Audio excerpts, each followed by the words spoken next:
you are a sleeping giant.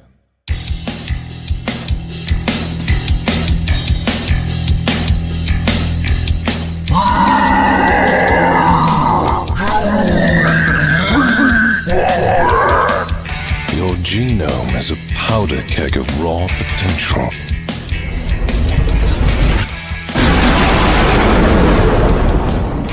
A simple swab is all it takes to pull back the curtain and unlock the true power encoded within you. Enough games, Mason. Time to spike! Not so fast, Seaver! Don't wait for greatness. Superpowers are now approved for human use.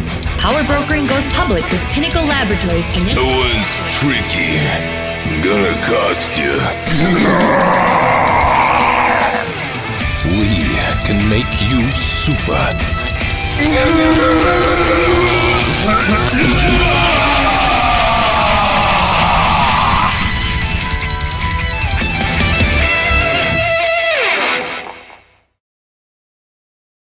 Lullaby and go bright.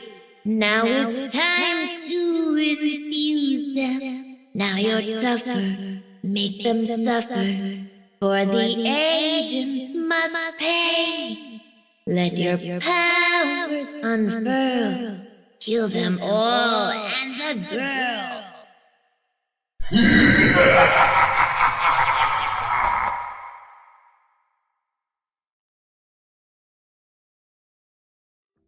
Hey everybody, welcome back to another episode of UHS Presents. I'm your host, Sarah White, and with me, not with you, well, with you as well, but also we have Lori with me. You guys are never getting me at my best because it's always after a day. I've always had a day. Like, that's my life. So. I'm so excited about that trailer. I hadn't seen the whole thing and it looks awesome. Me either too. And I mean, aside from the parts that you know why I cringed at, that's the one. No, you did great. You did great. That's what happens when you hear your own damn voice. But anyway, yeah, no, that was amazing. And oh my God, it was so cool. And jeez, I'm like all flustered because right as it was about to end, dumb fuck here decides he's gonna climb up onto me, and I was like, really now when I need to pay attention. He just looks like a little tube with ears. Like he looks like a little feather boa. Like we should post the picture that I drew, the outline. He was laying on the floor or something, and I drew the outline of a penis around him. It was like he is the shape of a penis. This cat is. He's a penis cat. So hey, Paul Henson's here. Same good quality, same good taste. Thank you, Paul, and thanks for coming. And no, see, this is why you can't come. This is no. And Rice is here as well. Ow, no, bad, fuck, get off of me. This cat is impossible. Oh my God. It's like Velcro, but I mean, somebody needs to study that shit because that is some really good. Like, he's attached. Jesus. Anyway, yeah. So we got Paul and Rice here for sure. And let's we're gonna just go ahead and bring on our guests. Like, I guess our guest for now. Yeah, I mean, I guess we should give some context if you guys aren't here because you know what's going on. We're about to launch our final Kickstarter for I'm losing my voice apparently for the year for Power Broker, and we were supposed to have Todd Bassino and John Kutzer, the artist, on, but John is having massive technical difficulty, so we don't know if we're going to be able to see his face.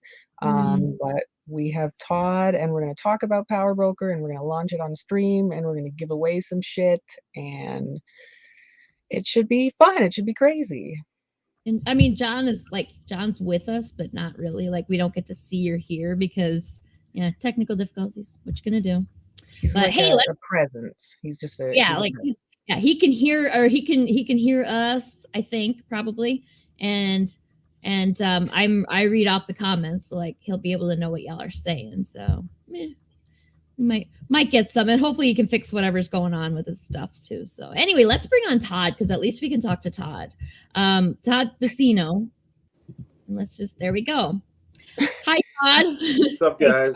Oh, Great trailer. It kind of froze on my end a little, but I've seen it before. Oh, that's weird. It worked just fine on mine. Maybe you had It a did? hiccup. Could be the internet connection. Yeah. yeah, it played for me, but of course it played from my internet to me. So, yeah, that's cheating. That doesn't count. I have the shittiest rural internet, and it worked for me. So that probably means it's something on Todd's end. That's Could what be. I'm Could be. guessing. Yeah, I would have to say so. Daniel Calvin's here. Hey, Daniel. Hey, Daniel. Paul and Rice both said hi, Todd. So yeah. How you guys Welcome doing? So I guess like before we launch, let's talk. Maybe we could have you talk about Power Broker for a minute. Just give everyone kind of an intro to it, and we'll just jump right in and launch, and then we can talk more about it. Sure, sure. So Power Broker is a near future world where geneticists have figured out how to super endow humans. So basically it becomes a commercialized process where you go to a commercial power brokerage. They'll scan your genome, tell you what powers you're compatible with. There's riskier powers, and then there's powers that you are compatible with. If you can afford them, and they're quite expensive at this point, you can get the power. Naturally, a lot of people can't afford the powers, so there's a huge black market underground for basically dirty powers where you can get any power you want, but there's a risk of like derangement and death potentially, and mutation. So but I mean, you take, so a lot of people take the risk, of course. Well, it's like those infomercials we watch for new drugs that come out, and they list all the side effects at the end, and you're like, right. It seems like maybe it's worse than just the disease that it's treating. Sure, may so cause. it's a crapshoot, but I mean, exactly. if you can get the power that you want. May cause the one that I always think about is like the drugs that are like may cause anal leakage. I'm like, you know what? I'd rather die. Thanks. I don't think the powers do that. I don't know if we've covered that in Power Broker yet. I don't think we've covered. It's probably in the pipeline somewhere. I mean, yeah, no pun intended. There's a lot of right? potential for like every aspect of reality in this. And there's probably somebody who wants that power too. I mean, let's be honest, somebody out there. Depending on the level of the leakage. If it's like a deluge, maybe, Right, like that could be. I mean, that could be useful. Yeah, I mean that could be. You could probably like rob a bank with that if it was right. concentrated enough. And it would be that gross that I think people would just be like, you know what, I'm leaving. I don't even care. Take the money. Just take the money and go. Sure, fuck this. Yeah, it's a means to an end, Oh my gosh. Okay. Another thing says hi too. Another thing I wanted to mention real quick before we launch is that, and since Bo's here, we can talk about it. He's about to also launch a TikTok voice acting challenge like we did with Miss Medusa, but for Power Broker. We're going to get all the entries in the next couple weeks, and then we're going to choose the winners again. We're going to have a stream. It's going to be awesome. So I'm really excited to see what people are going to do for that, because there's a lot of wiggle room in terms of voices and fun stuff. So yeah. Did you do Kira on that? I did. Yeah. Yeah, it was good. Yeah. Thank you. Kind of Spike. That was fun. It's so awkward, like just sitting in front of a microphone, like grunting and yelling and stuff, and like it took me a bit, but I feel like I got past that awkward. I still hate hearing it, like, because it's myself, like Sarah was saying. Sarah has some voices on the trailer as well, and she's actually the one singing the lullaby, which is fantastic. I think it's fantastic. Excellent. Yeah. But of course she hates it, because like just when you hear yourself, it's weird. Yeah. Sarah, did you narrate the ticker, the news, stock market? Yeah, the newscaster. Yeah, that was me as well. Yeah, I think that was good. That was me. Yeah, I think it was believable.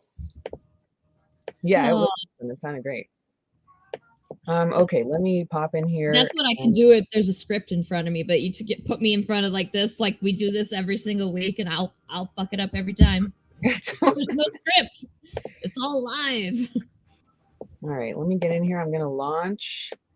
Woohoo! Outside. Let's see who's gonna be first. Yes, let's see who's backer number Oh one. my dear sweet Lord, is John with us? Like, are we? Oh wait, no. Yes, no. There's a picture though. Is that a butt on the picture? What? I hope it is. It looks like an abstract painting in the background. I mean, I'll be happier if it's a butt, I guess. But it must be John's if it's a painting. Yeah. Just talking shit about his painting right in front of us. Right? Wait, where did he could go? totally hear us the whole time. Oh, and then he went away. No, come back. I was joking. It's not a butt. Okay, I'm gonna launch. Hopefully John comes back. Oh, there he is. Are we there now? Are we good? I'm gonna hit the button. I'm gonna do it. It was very strange. Hi, John. Are you with us? No, it's John? in the background How are you too. doing? Good. Todd, to be honest, I completely forgot what you look like. It's been, I don't know how many years. Since 2016, I think. So we met at Boston Comic-Con, and we've corresponded via email ever since. yeah. That is true.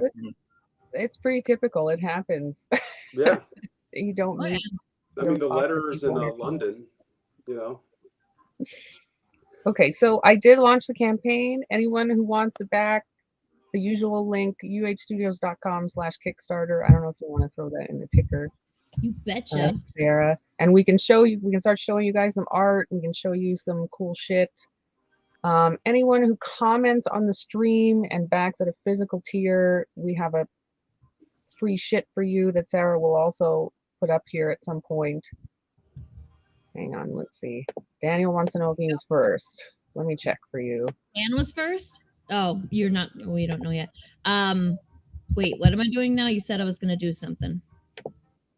Oh, show the sticker. The sticker that people will get for commenting on the stream and backing at a physical tier. You know what? This is Yeah, hilarious. I'd like to see the sticker. I went through all the trouble of making that fucking tile last night, and then I didn't upload it. Oh, dude. Oh, it'll only take a second. Don't worry. But okay, we'll leave you guys in suspense. I can't believe I didn't upload the damn thing. It looks like backer number one was Brian Hart. I don't think he's on the stream. And Daniel, you were second. You were so close. Damn it, Daniel. Thanks, guys. I don't know where. Okay, everybody who comments on the stream and backs at a physical level gets the sticker, gets the power emblem. We just started calling it, John, because you uploaded it as Zirkle. We just started calling it a Zirkle. That's German for circle. Yeah, there you go.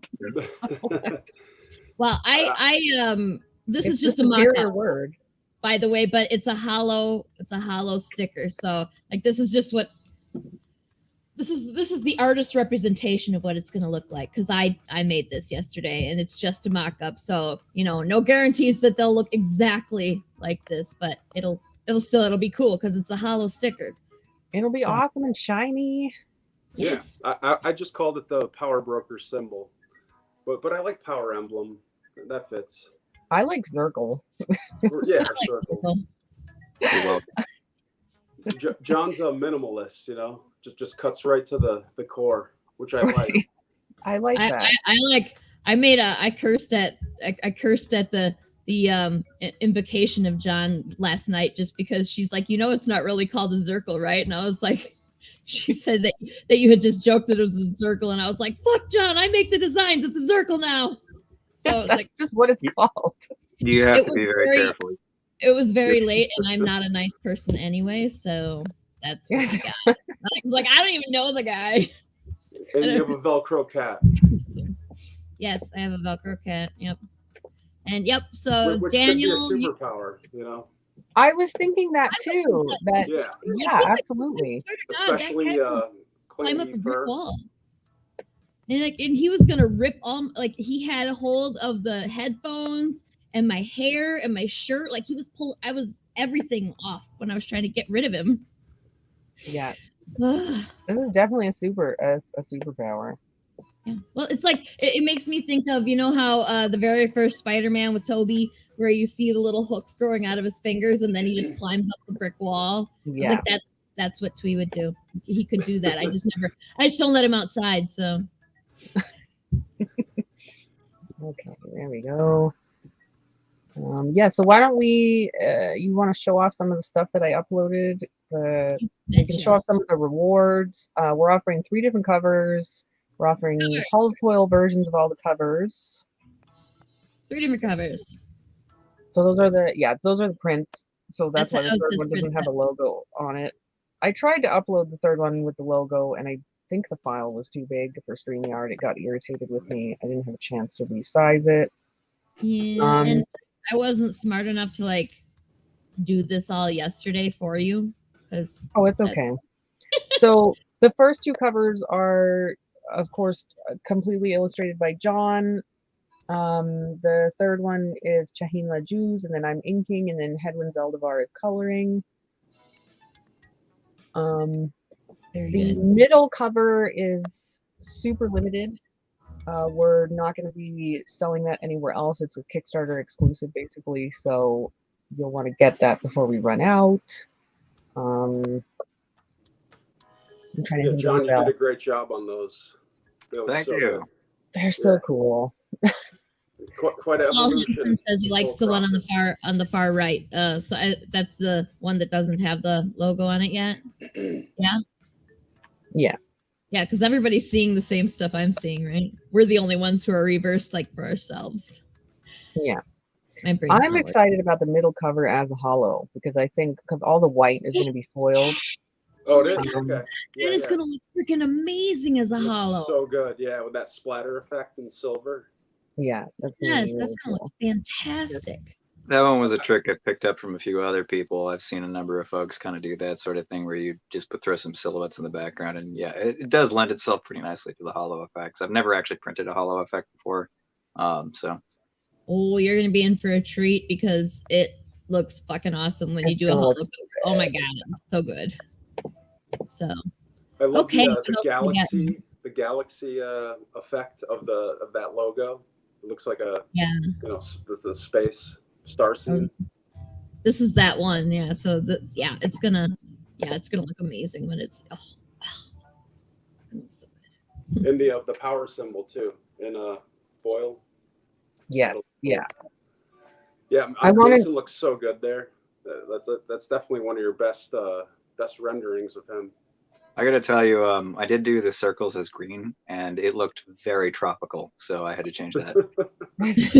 No, if it's sending the wrong message here. Oh well. There are for people coming onto the stream. We just launched Power Broker Kickstarter. Links at the bottom. We do have a couple of super limited early bird tiers that are only running until I think Friday. I set the date and I don't remember. It's Thursday or Friday, where you get all 3 covers for cheaper, and we have an all 3 holofoil covers for cheaper tier as well. And it's only till Thursday or Friday, so get in and grab those. And remember, it doesn't charge your card until the campaign ends, and we fund December 17th. So need to staple John into the. Oh, stop leaving. I bumped a button. Does everybody hear that little pop sound whenever somebody comes in, or is it just me? Because Laura, you're I heard a sound. I'm logged in, so yeah. Anybody who's logged in definitely hears it, but I was curious if the guests hear it too, because I'm never a guest. I'm almost never a guest. But anywho's, I've got some more stuff that you uploaded here. So I got that too. Yeah, so we're going to be doing, as you guys can see, a shirt. There will be a second shirt design offered as a stretch goal. And then we're going to have this really awesome CBA patch. I'm still kind of working with manufacturers on the patch. I'm not sure exactly what we're going to do because this looks so damn cool and I don't want to lose any of the detail. So we're trying to figure out the best way to produce it so that it looks this fucking awesome. Yeah, I mean the detail on that is amazing. Yeah, like my sewing nerd brain kind of kicked in here, and I'm just like, well, I bet it's possible. I'm not really good at embroidery, so I couldn't do it myself by hand, and I certainly wouldn't do it for a Kickstarter because that would take so long. But I was like, yeah, you could use different colors. It's going to take so much thread, like all the colors of yellow. Yeah. And brown and shit. Like there's you can do it, but it would be very time consuming by hand. So, but yeah, that is very cool. And as a patch, that'll look awesome. So you guys should talk a little bit more about the book or how you guys met and started creating the book. Give us some background on stuff. Sure. So, I want to know how this came about. This is a cool concept. Yeah, I was living in LA for 16 years and screenwriting, and I worked for a AK Comics. It was like the first Middle Eastern superheroes. I did that for a couple of years. We represented at San Diego Comic-Con. But eventually they disbanded, so I kind of just pursued my own stuff and wrote Power Broker, pitched. So basically, I moved back in 2016 back to my hometown in Connecticut. And before I did, I went to San Diego Comic-Con, Long Beach Comic-Con, a lot of the California Comic-Cons, pitched to a lot of artists, had some interest, but ended up moving back here. In November, I went to Boston Comic-Con, met, I pitched to various artists, met John, we kind of clicked. The vision seemed right, and we kind of just went from there. We corresponded ever since, and we've worked for like 5 years now, and I do have some things to add to that. So actually, where I was coming in, I had just quit a job at a restaurant. I had worked on my birthday on a double and made like $2 on lunch, and we had like the worst dinner rush ever. And I had already like set up coverage to go to Comic-Con and everything like that, and I was like, fuck it, I'm done with this shit. I'm going to go full time, which was nice, ballsier than I realized at the time. And so then when Todd actually brought the project to me and he gave me the script, I was like, oh, this seems like a really cool challenge. This could really push me and everything like that.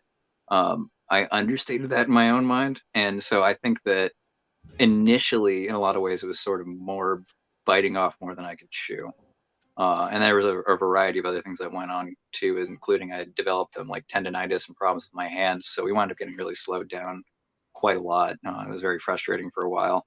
And to be honest, I'd only done a few comic books, and I really wasn't set in my process or the style, and grossly uncomfortable with it. And then Todd's got some panels in there that he's describing where it's just like, I read the descriptions and everything. I'm like, oh my God, how do I even do that? And I'd worked with a number of other people too. Yeah, I did work. That one, actually, the stock market wasn't that bad. The first one, the second one, you tackled it like in a. Because since the previous. So here's my caveat out there to anybody who wants to get into comic book art, who's been drawing for a little while. It's like you definitely got to figure out that visual language at different like distances and stuff. I think you can get really good at drawing everything like kind of like square on. You see a lot of people who do like on Instagram who do a lot of portraiture and stuff. Those skills don't necessarily translate very well across fields. So in addition to this, I was also like juggling a lot of freelance jobs, and that's where the tendonitis started to come in, because I was like, oh, if I don't sleep on Tuesday night, I could do this much. And so it was pretty bad. And Todd and I, we had talked about it. Eventually I kind of came clean to him. I was like, hey man, I'm really having these issues. I don't know if I'm gonna be able to continue. And we sort of just kind of kept bumping along and everything. And the entire time I hated the idea of like walking away on something that I'd said I'd do. And I certainly had put a lot of energy in it, and I'd certainly seen a lot of development in what I was doing with comic book and line work and stuff. And yeah, you've grown a lot, that's for sure. I mean, so I'm bashing my head against the like cement and everything, and then I took some of this panel work actually to a few other types of artist conventions and showed them to some professionals who were friends of mine, and they had a lot of really nice things to say about it. And so I was like, what? I should keep going. I should definitely keep going. And so Todd's been actually pretty great. He's been, I think some people might have like just said, hey, if you're having problems, it's not my problem. Get the hell out of here. Todd's been sticking with me through this entire thing. So I'm like, all right, Yeah, he deserves absolutely. You them. know, but I saw your potential to begin with. It was just like you were like that uncut diamond, you know. I And appreciate that. I mean, I didn't have deadlines, you know, so I was. If it took more time, it took more time, you know. And I'm glad I stuck with you. Your new stuff. I mean, your paints are just phenomenal, you Well, know. thanks, man. It's been really nice coming back to full speed again too. Like I think everybody was dealing with a hell of a lot through, you know, the situation that we've just been all dealing with in the world and everything. And during that entire time and period, I was like, that was when I was like entirely disabled. So like I'm finally able to draw pretty much every day without Wait, too what's much this? pain. And yeah, so yeah, definitely really glad. I'm glad that we're launching this as a Kickstarter. We had talked about trying to publish and everything too. Yeah. I can't say exactly what the state of like you know, mainstream or like like Image Comics or anything like that. But we found them difficult to talk to and everything too. And I really like the model of kind of do it yourself, build your own company thing, and new generation of stuff. And it gives us a lot more Absolutely. freedom because we can kind of just do whatever the hell we want as long as we don't Sure. break any laws. Yeah. I mean, and frankly, you do cooler stuff. I mean, Laura, you guys do some really cool stuff with like the add-on tiers, and you know, I mean, I don't see any of the other publishers doing stuff like that. You know. Yeah, thank you. Yeah, I think it's the best. It's the best not having to be constrained by, you know, I don't know, whatever perceptions big companies have about marketability or whatever it is. Like, yeah, it's no, we just want to publish some really good shit. And if it, like Todd said too, like sometimes we have delays and that's okay. We're not just gonna like fire everybody and hire a whole new team and the book looks completely different. Like, you know. So yeah, that's awesome. Hey Sean, and thank you for backing and sharing. Yes, Sean is a repeat backer. Like everybody who's watching so far, I think is just like super fans, super fans. That's so cool. That's like I've said it every Kickstarter. Like we have the best fans. We have amazing fans. The indie comics industry in general has much better fans than I mean I don't know, that's just my bias and my cynicism, I guess, but yeah, like the big two, you know, that they're going so what's the word, they're going so far, and like they have their fingers in so many different media now that you know, yeah. they're all hardcore comics people. Like we've got all of them, and they're all so great. And the indie comic creators are too. It's a great community. The whole thing.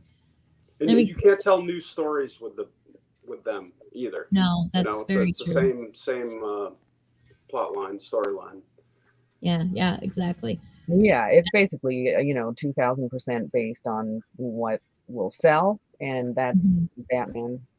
Like, you know what I mean? Like, no, they don't even dip into their entire. They have a humongous stable of really interesting characters, and then it's like, let's do another Batman movie, let's do another Spider-Man movie, Superman and Batman are really popular, let's do Batman versus Superman. I was like, I kind of wish they started with, do you guys remember Secret Wars with Marvel, the Beyonder? I wish they started with him before Thanos, because Thanos was like when I was in high school, but Beyonder was like, that was like the 80s. They should have started. He was like a being that encapsulated like a universe that came into our universe, and he had the power of a universe, you know? It would have been cool to start there, and then, you know, then do Thanos later, maybe. Well, I think they certainly made their money on it, but not to give too much airtime to the big two and everything. I'd say that, to Todd's point about creativity and everything, one of the things that I would also kind of dovetail back to what we were talking about before was that we talked a little bit about creative freedom, about what he was looking at and what he liked, some of the artists that we really liked. And then when it came down to designing some of the characters, there were a few times where I said, I'm just going to kind of go wild. And Todd was like, you know, I think that actually is a little bit more exciting than trying to do it as more kind of a tame, realistic thing. So I think if you're going to make a TV adaptation of Power Broker, depending on what your budget is, it might look a little bit more like the way that he was initially envisioning it. But I was like, all right, as long as I can continuously draw it, we can kind of go pretty weird here. Right, And with the horror, like the horrific creatures, basically. Yeah. But that's the point of Power Brokers. I mean, you can have any power. You can look how you want. You can shapeshift. You can have energy, energy wielding powers, energy manipulation. I mean, so but if they do it right, I mean, like if this was a video game, you'd have like avatars that look like everything, Sounds like a developer nightmare, but yeah. I don't know, maybe unless they do it like the Fortnite thing where it's like you continuously buy skins and that's how they fund the continual development of it. But I guess too that like as far as my interpretation of Potentia in the story and the script, the city that it takes place in is I sort of saw it as kind of like a Vegas, LA, New York kind of blend. So it's kind of got more like a city that's been building on top of itself for a really long period of time. But kind of like you could say more or less is a godless, narcissistic, self-centered kind of metropolis that is not necessarily in a very healthy way, but it's definitely moving on and at a pace of the sprawl that's really unforgiving. Right. Plus capitalism. Absolutely. Right. I think going forward too, and like some of the other city shots that we have, it's like let's try to like pepper in a little bit more of that and everything, because that's something that I really, really enjoy about when you do developing an environment or a world that you're in, is seeing some of the stuff, that sort of little things on the side that tell stories about where you're coming from. To totally break subject again, I just watched the Netflix Cowboy Bebop, and I think my biggest complaint about that was I just didn't feel like I got enough of that particular thing of that sort of like there's just stuff going on around. There's a world bigger than these two characters. Yeah, and, it's a creative decision type of thing, but like Alita, they did that pretty well. Yeah. The manga, that might be an Eastern Western thing, because I know it's really common in a lot of Eastern cinema, and like Miyazaki is like the king of that, of like those like slow burn little moments where you're really just kind of taking it in and getting through and dealing with something. Kurosawa kind of did that with his directing and one cut stuff, and so I look at a lot of that stuff too. I think that's some good shit. But yeah, we've got some pretty wild stuff coming up in the future issues of this. So right now we've got 7 already done. I had to think about that too, because we actually did 8, or we did the entire first one just recently. So yeah, we've got another, what was it, 16 in total, if I remember. Am I spoiling anything? Did I just break the rules? Well, I think that was the initial hook for you, maybe too, because you got to see the whole evolution of the series. You got to see where it was going, because it gets even crazier, right towards the end. I mean, it gets, Well, one of the other things, it's like pushing the envelope of what they do in movie or series. Yeah. Oh yeah. That's pretty. To be careful how I phrase things, because I don't want to give anything away. But I'll just say that Katsushiro Otimo's artwork has done me many a good thing in terms of referencing and looking at it too. And there's a lot of like overlap in the way you could deal with like these huge city sprawling things and stuff. And that was a major influence on the way that I've been trying to handle the book. That was another one of the things that really appealed to me about the way that Todd was doing. It's like, okay, this does kind of remind me a little bit of some of the manga stuff that I was really into, because I have to say I'm a sinner. I barely ever read Western comics. I'm not even a manga nerd. Like I barely even do that. I'm a terrible comic book artist because I don't read comics. Yeah. And terrible morally. I mean, you'd be surprised at how many comic book artists don't read comics. Yeah, I don't read a lot of current stuff, but no, but I grew up with anime, which we called Japanimation. It was a term of endearment, but Akira. I mean, stuff like that. Fist of the North Star. So it definitely has those elements. So maybe that's what resonated with you. Well, I think, and I don't know if series. There you go. Yeah. I don't know if we can bring up, Sarah, if we can bring up the campaign and show the couple of GIFs with all the art. You betcha. I've been waiting. Okay. Yeah, John's style is super unique. I don't know how to describe it. I think it's it's maybe good that you don't read a lot of comics because like you've just created your whole own style. You know what I mean? I'm speaking and I'm tired and I Oh, don't know if the things that I want to say are coming across. No, no, I that's get a good Yeah, well, point. I think we've all been. Independent of mainstream comics. Yeah. Well, we're all pretty busy people with a lot of irons in the fire. So I mean, I'm right there with you too. I literally like just wrapped up what I was working on, and I looked at the clock and I was like, all right, better get ready. Yeah, yeah. Well, let's down here. Yeah, Oh, that, here that is one this should the also well, John, that one- you were trained as a painter, right? UMass Art School. No, actually, I was No? trained Okay. as an editorial illustrator. And then, like, me and a good portion of the people in that class were like, "Well, we kind of want to do concept art stuff too." So we were practicing a lot of like trying to do like video game industry quality work, trying to look at like what the people were doing in that. So digital painting and that sort of stuff was where I was getting going. And then I met an artist hero of mine, and I talked him into, you know, kind of taking me under his wing and teaching me what he had taught some of other kind of like living legends in my mind.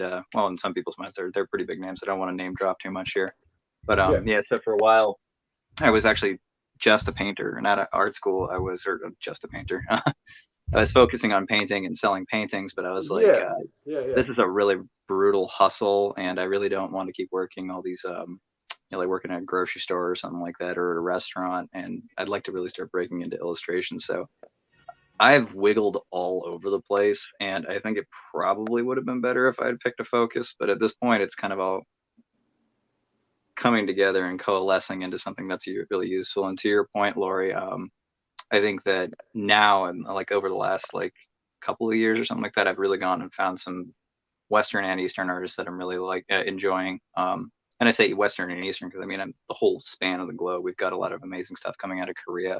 I think they call that manhwa. And then there's a lot of European comics that I really enjoyed too. And Todd shared a few things with me that I was like really looking at. So yeah, I'm sort of trying to figure out how to move toward. Have you guys seen Arcane on Netflix? Yeah. So yeah, like kind of like Riot Game almost quality stuff, but a more cell shaded type of thing.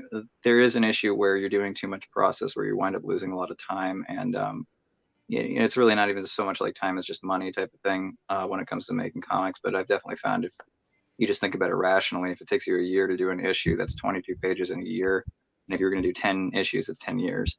So I don't think that the schedule that get it done in a month was really so arbitrary or just about making money. I do think it's also about getting a story out there in a time where people can kind of keep up with it and maintaining it. So sure, to keep it topical. So that's the trade-off: is how do you make it look as good as you can and get it done as rapidly as you possibly can, so you're not spending like a week on one page or something like that. That's difficult. And then because that mentality of those other backgrounds and like doing painting and trying to do digital paintings and stuff, I was used to spending a lot more time on any one given thing. And I think probably my favorite thing about sort of stumbling into comics is it really teaches you to figure out what's important, I guess, in an image and how to compose really quickly. And yeah, I mean, I'd definitely recommend it if I'm going to teach somebody to probably give it a shot at least for a good while. Yeah, because you cram everything in there. You have backgrounds, you have action, you have everything. It's yeah, I don't. These are like 2-week pages. Like it's a lot of. But your pace is. I mean, you figured out how to do it expertly, and a lot quicker, like you said. You just learned shortcuts. Pain is a great motivator. No. Yeah, I mean, I definitely think it's a little bit gratuitous based off of like some of the stuff that I've read over in like doing Shonen Jump or something like that, where they're like knocking out like 9 pages in a week or more than that, and I'm like, I don't even know how to do that. Simplification is a big issue or a big solution to that, and on the fact that they're all in black and white. But yeah, I mean, I kind of like the fact that it's stressful. I mean, it's like it's sort of like that. Yeah, some Miyazaki quote I saw the other day is like, if you lost all of life's struggles, you'd miss them. And I definitely feel that like a couple days after finishing a project, if I don't have anything like immediately lined up and I'm just taking it easy, I'm like, all right, well, I'm not drawing all day and forgetting to eat lunch. What am I doing? Yeah, I'm similar. Yeah. Yeah, I'm sure. Yeah, we talked about that, Laurie. Yeah. You're out of your zone, you know? Yeah. That's a weird spot. Anyone coming late to the stream? Again, we launched Power Broker Kickstarter. It's running for 16 and a half days now or so. Closes December 17th. We have a bunch of early bird tiers where you get the books for cheaper. You can collect all 3 covers. I had a thing I was going to say. Right. If you comment on the stream and you back at a physical tier, you get this awesome hollow foil sticker on top of everything else. And of course, as we go and we unlock stretch goals, you'll probably also get more extra cool stuff.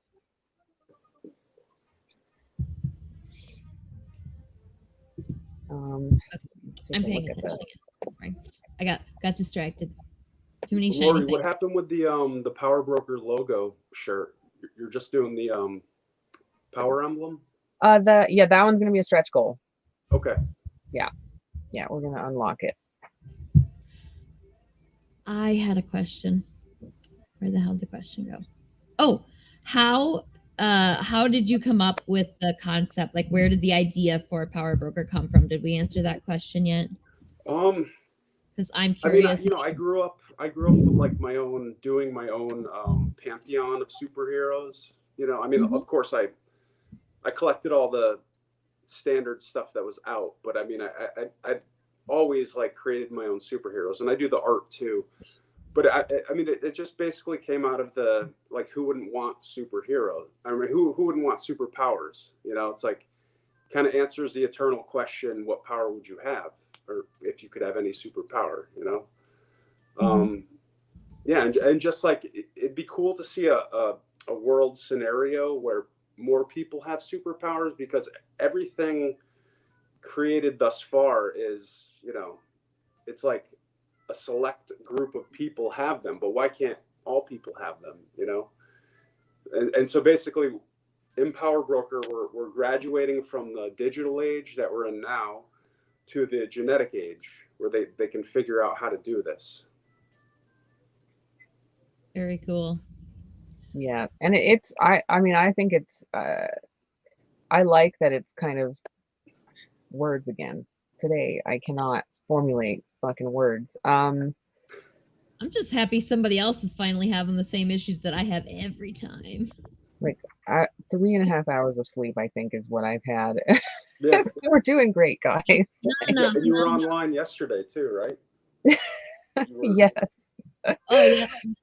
For the show. I have a lot of people coming up with actual story concepts, so to have something just kind of pop into my head, like, you know, and be able to ruminate on it like that, I don't know what that feels like. So, and it's such a cool idea too. So I'm very happy and impressed to see that you managed to get it this far, because, you know, so many of these amazing ideas end up dying by the wayside. People don't pursue them.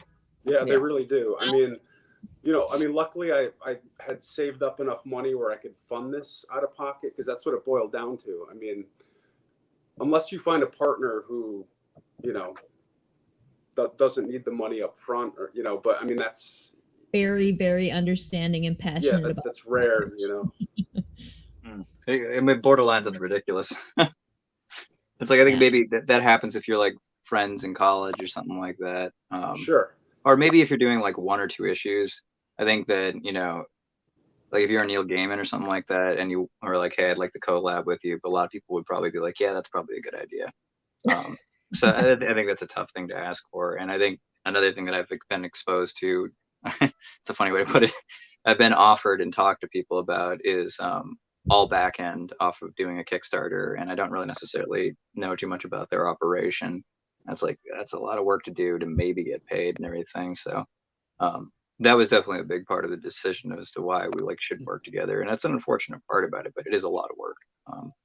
Having worked jobs and doing this at the same time, I could say that even just having a part-time job can make it really tough. And I know guys that do it full-time, like they have a full-time job and they do this on the side. I don't know when they sleep. Yeah, absolutely.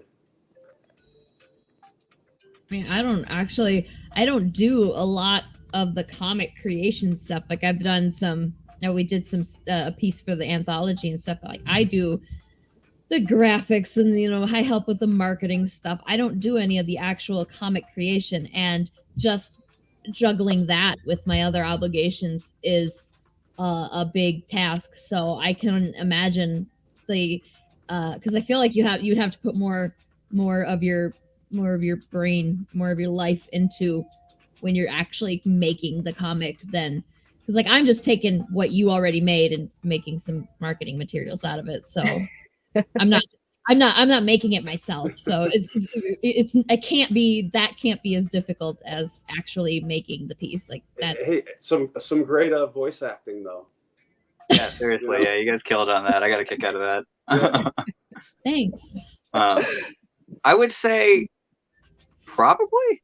I think that I know people who've done everything from the ground up. Like they started with a blank page, wrote their script, drew their thing, put it together, formatted it, got it marketed, got it sent out, got it printed, shipped it out. And they were telling me their lives were just absolute hell. I never really got a sense as to whether or not which one is more difficult. I think probably doing the marketing and the business side of things is maybe a little bit more tedious, depending on what your personality is like. I think that in general, a lot of creative work kind of requires some focus. And programming, for example, it's like got to be pretty hard to write code if you're stopping or interrupted every 30 minutes or something like that. Whereas I find that doing kind of like maintaining rapport and updating people and talking to people on the business end of things, I can kind of like just practically do that between sips of coffee, or I can go run around, I can do an errand, and while I'm waiting at the deli counter or something like that, I can answer an email. So in that way, I would say yes, that some of that kind of stuff can be a lot easier.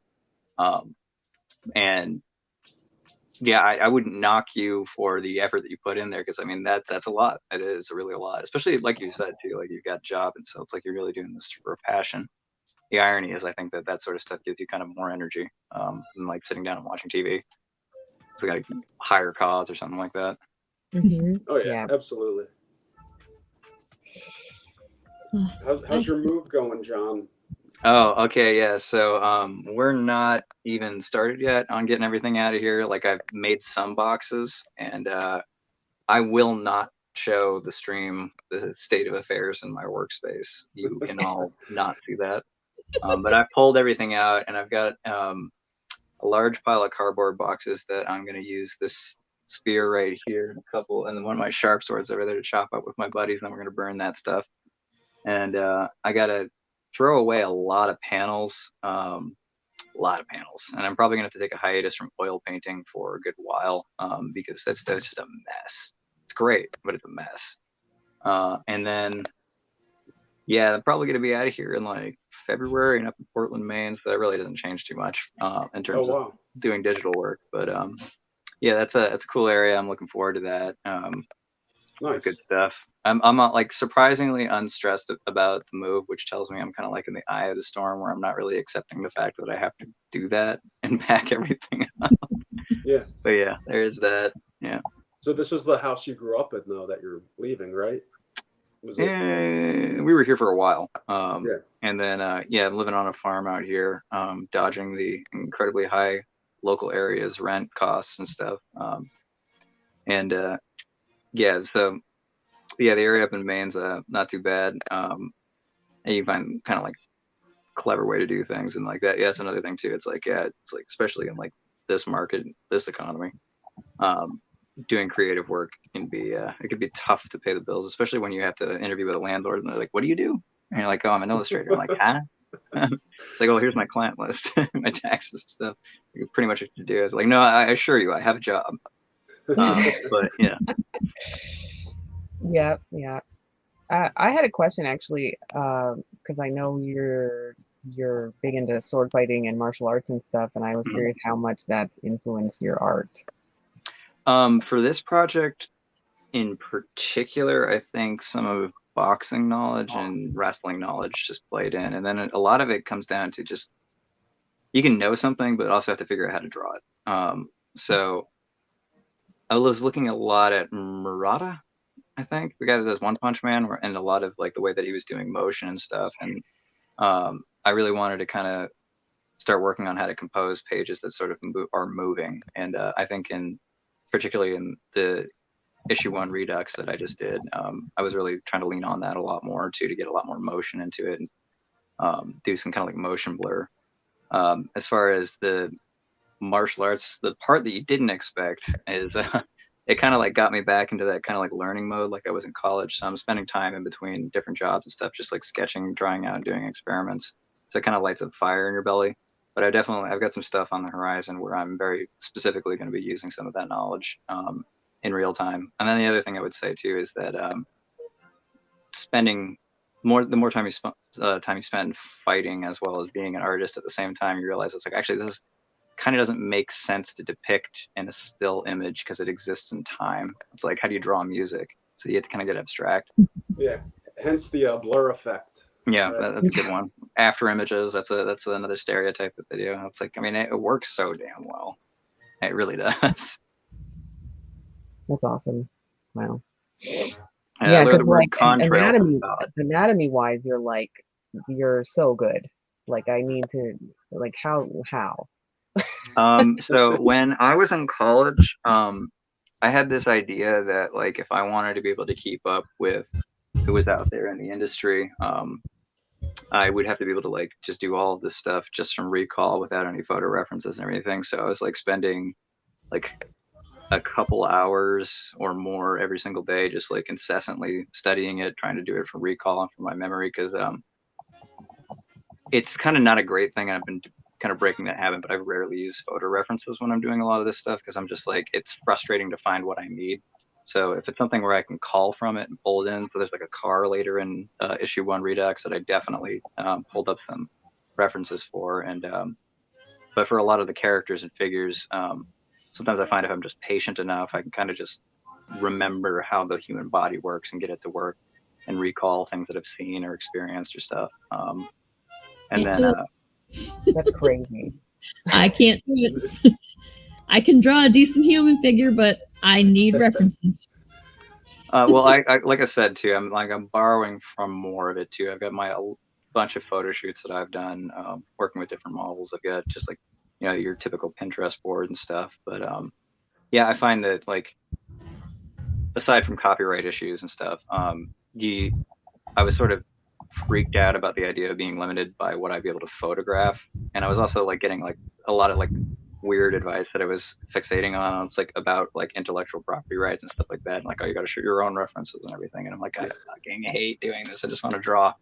So my stubbornness kind of pushed me on through. And then I was like, all right, now that I can do this, I need to go like paint it and everything and do all that just like from recall. And it's like, it's got to be great and it's got to happen fast. Like that's the standard. It's got to be better. And you never had the incredibly awkward naked people just come and sit on a table in the middle of your drawing class? You've never had that? I've done that. I've done many hours of that. I've done one of those. What art school doesn't have naked people in their drawing room? Yeah. No, figure drawing is great. It's something that I've like, I've had some awesome groups, like rowdy groups where everybody's having a good time, laughing at each other. Actually, the guy, the artist that I mentioned who kind of got me going on oil painting, I met him through a figure drawing group, and we had this gal that was a ballerina, I think, or a dancer of some sort. She was built and just absolutely gorgeous, great poses and stuff like that. And so that was like night number 1 that I went out there, and it's like, all right, every Monday night, just get out of class, drive out to Boston, then drive all the way back down to North Dartmouth, which was like probably about 3 hours round trip. So like, no, Fall River, because I was living there at the time, like passing out at 1 o'clock in the morning and then trying to get up for a 6-hour studio. But it was just like, when you get a good group and you're gotten to a point where you're not just trying to figure out how to figure draw, it's a great experience too, because it's a kind of it's not just the fact that you're dealing with new people, which I think is probably a lot of people coming off the street would be like, oh, is this just perverted or something like that? And then, oh, okay, understanding anatomy, that makes a little bit more sense. But because somebody's consciously engaging with you while you're drawing them from life, I think that can be some fun stuff right there. And you get some really interesting things, especially because people give you something you don't expect. And that, I think, going back to what I was talking about with Todd, I think that's where the kind of collaborative element of even doing work for hire kind of can be really gratifying, because, you know, if you pick the right people, and I'm not trying to compliment myself, but if you work with the right people, you can get usually a lot better than what your first idea is. It's like running over the first draft and kind of keep refining and milling it and stuff. No, absolutely. Yeah. You never get, like, you can never come up with as good of an idea by yourself that you can when you collaborate with one or two people. And then you get too many cooks in the kitchen and you just fuck everything up. I've done that. I pretty much gave John just like free reign, like as far as most of the characters. I was like, I kind of want like an energy guy in here, you know, maybe a stretchy guy, but you know, however he wanted to depict them, I pretty much gave, you know, free reign. And the characters are amazing. The ones that he came up with, phenomenal. Yeah, I'm glad to hear it. Because so like when I'm making that stuff, I'm just like, I gotta make it, gotta get this done. No, that's fun. A lot of times too, like the guy that was just on the screen that was purple. Originally, I think we had him in a very different color scheme, and so I actually just started cycling through different colors, and I was like, this guy's gonna be purple. That's kind of fun. Yeah, purple looks really good. Yeah, but he was. I think he was bubblegum initially, and then yeah, it's kind of like a bubblegum color. Shifted him to a green, like greenish. Yeah, the colors on this GIF are slightly off of what they are in the book too, because it's like compressed, by the way, in case you're wondering. I didn't change your colors. Did you convert it to CMYK? The No. website is going to do it anyway, because that's what happens when you upload things. So they mess up your stuff. You spend all that time making it pretty, and then you upload it, and well, it still looks amazing. Yeah, it's just a little more saturated than it's meant to be in the book. I don't know why it did that when I made the GIF. I couldn't figure it out. Something in the metadata, maybe. I don't know. I don't even know what I'm saying. That's like a crazy thing that too, because like everybody was like, I had to learn all the spec stuff about printing, and then when I go to talk to printers, they're like, just send me like a TIFF or something like that in RGB. We got it on our end, and I'm like, all right. Yeah. And we have to learn all about the marks and the spot colors and the CMYK and PPI and blah, blah, blah, all those buzzwords. And then, they're just like, just give me a PDF. And I was like, really? That's it? That's it? Yep. I think the technology has gotten a lot better. I think printers themselves, as I understand it, are a lot better. Like as a local art shop they bought a really nice printer and started getting into that. And so working with them has been kind of nice, because I get to see like, okay, if I'm working with a commercial printer, I know these guys, so we can, you know, shoot the shit and they can actually tell me a little bit about what's going on. But yep. Yeah, because like the fact is like each printer is going to have their own color profile, and like the best thing is just for them to know the color profile. And I'm sure the shop talk is so interesting to everybody that's listening to this. Just look at the pretty pictures. It's fine. Could somebody tell me what a BMP is? I don't know what a BMP is. It's a bump, right? Yeah, I was like, is that a bump map? I was like, that can't be right. Is it? Like, is it right? Today, the 3D software? I was actually going to tell you this, Lori. I was going to grab my phone and tell you the second that I heard the word come out of the guy's mouth. The instructor called it a GIF. And I was like, no, what? Are you gonna give us some drades too? Like, what the fuck? It's graphics. The G stands for graphics. It's not a GIF. I would have just left. Just get up and leave. I did. Well, I did. I was like, he said GIF, and I went, and then he was like, "Are you okay?" You know, I've learned a lot from John though over this process, as far as like different file names. I had no idea going into it, you know. Did you say GIF before? GIF, PNG, what else? TIFF. You're not even dealing with the dialogue boxes, man. Like, there's a whole bunch of like buttons you could press. You have no idea what they do. Shit.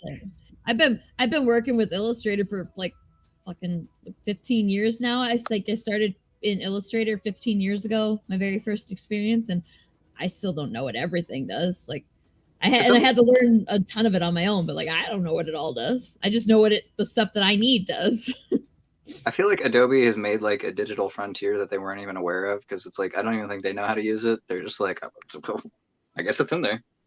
They could not. No, there's no one person out there that knows how to use everything on one of those programs. I mean, Photoshop alone, it's so bloated. I mean, like, and we were just bitching about this the other day, where we learned like it's such a like they're any single program, they're so bloated that if you, I swear to God, if I leave Illustrator running on my computer, if I forget about it and leave it overnight or even for just a couple hours, it will blue screen the computer. Like, this computer is so good. I was like, I couldn't believe it the first time that it happened. I was like, what the fuck just happened?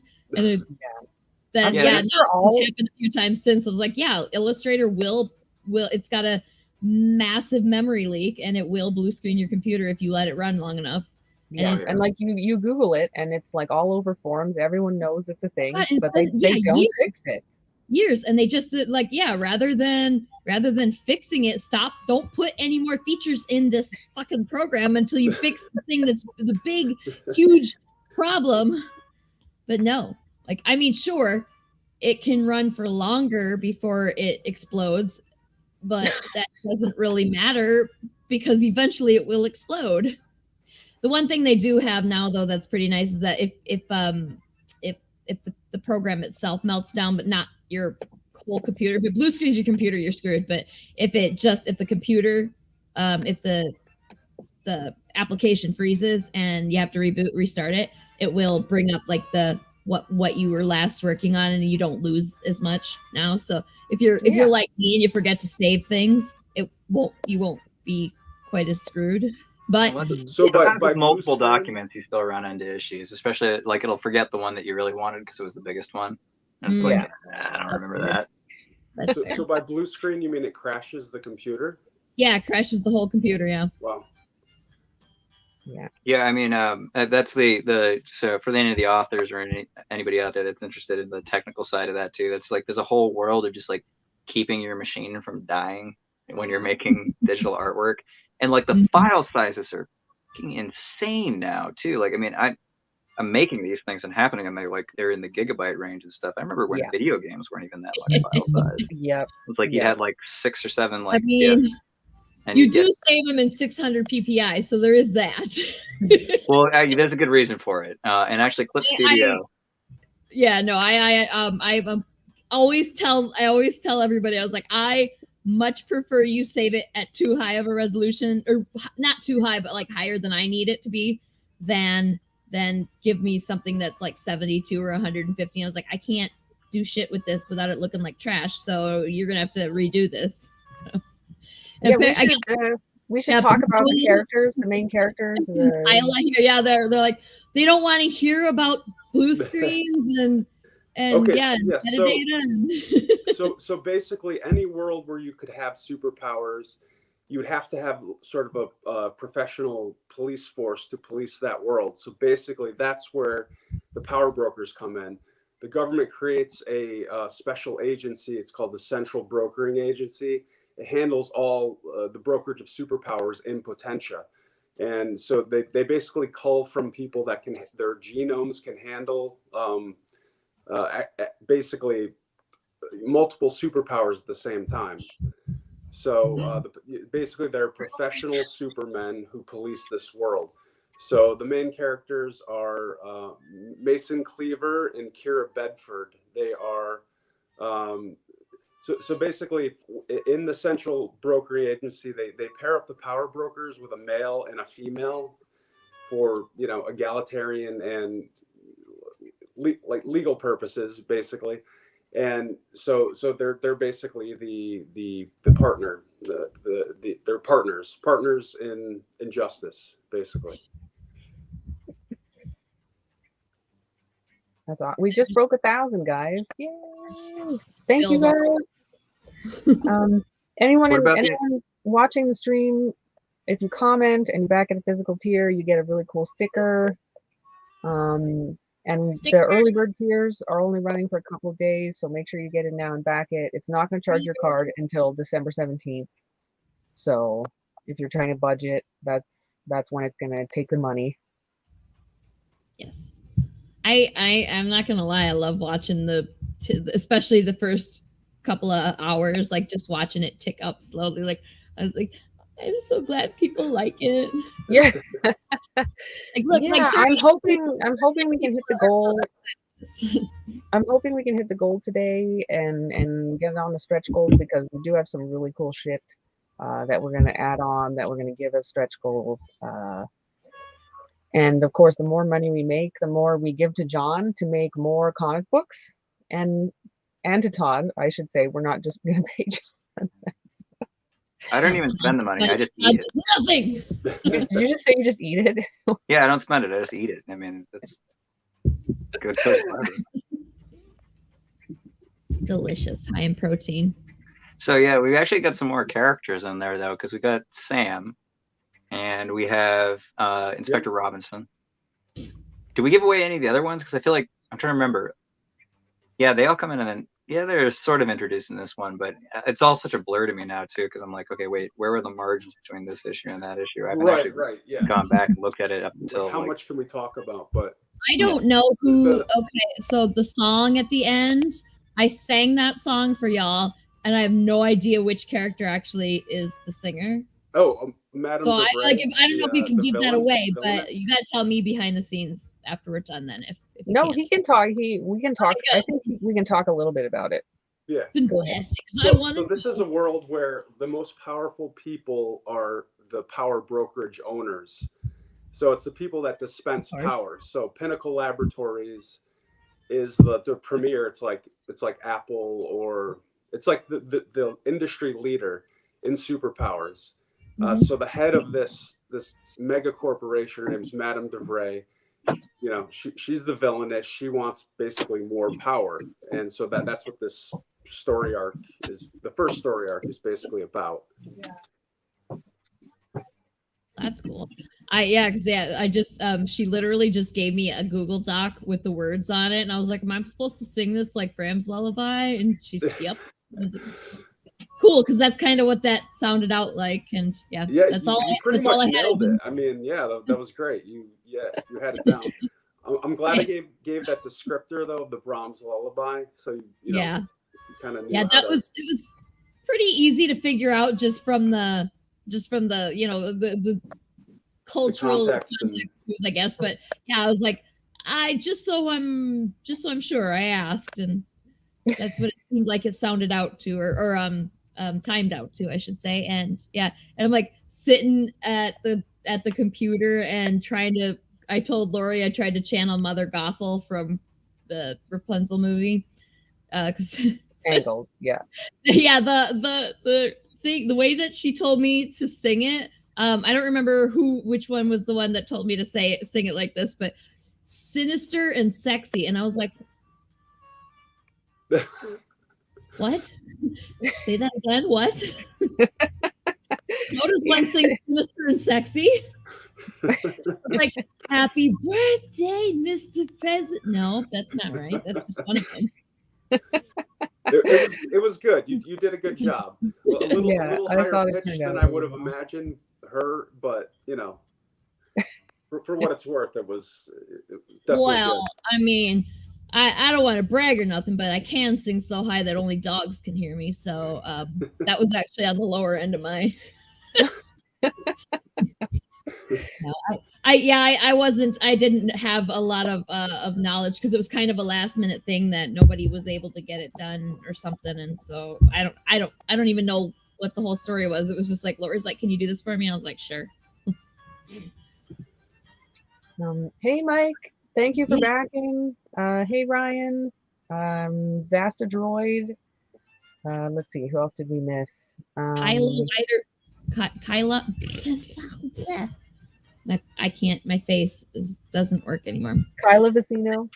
So I assume she is related to Todd in some way. I would think. Tony Humphreys, Mark Danzy. Oh, you got to your Thanks, name, Mark. man. I don't even know. Oh, Fish is here. Hi, Fish. Fish, hey Fish, thank you so much. This book is so fun. I think you're really gonna love it. I think it's gonna be right up your alley. If it makes you feel any better, though, like we're not doing any more books this year. It's a good plug, yeah. We're gonna fulfill all these Kickstarters, get these books into hands. The bottom line with the series is it's a good premise. I mean, it's a great premise because who wouldn't want superpowers? But the storyline in the story is it's a good story. People are going to want to hear it. It'll definitely engage them. Right. It's just this excellent combination of like super over the top action, but also an amazing story, which is very rare. And just stupid, insane, a good art. I can't use words today, but it's so good, John. Well, thank you. I don't remember which one I actually, because I don't think when Lori gets something new dropped in her lap, she drops it in our laps too, and it's like, what do you think of this? And I think you sent me, it must have been several issues in, because I'm like, when I read through the first one, I was like, I don't remember any of this from when I read it way back when. So I think I sent you maybe issue 3.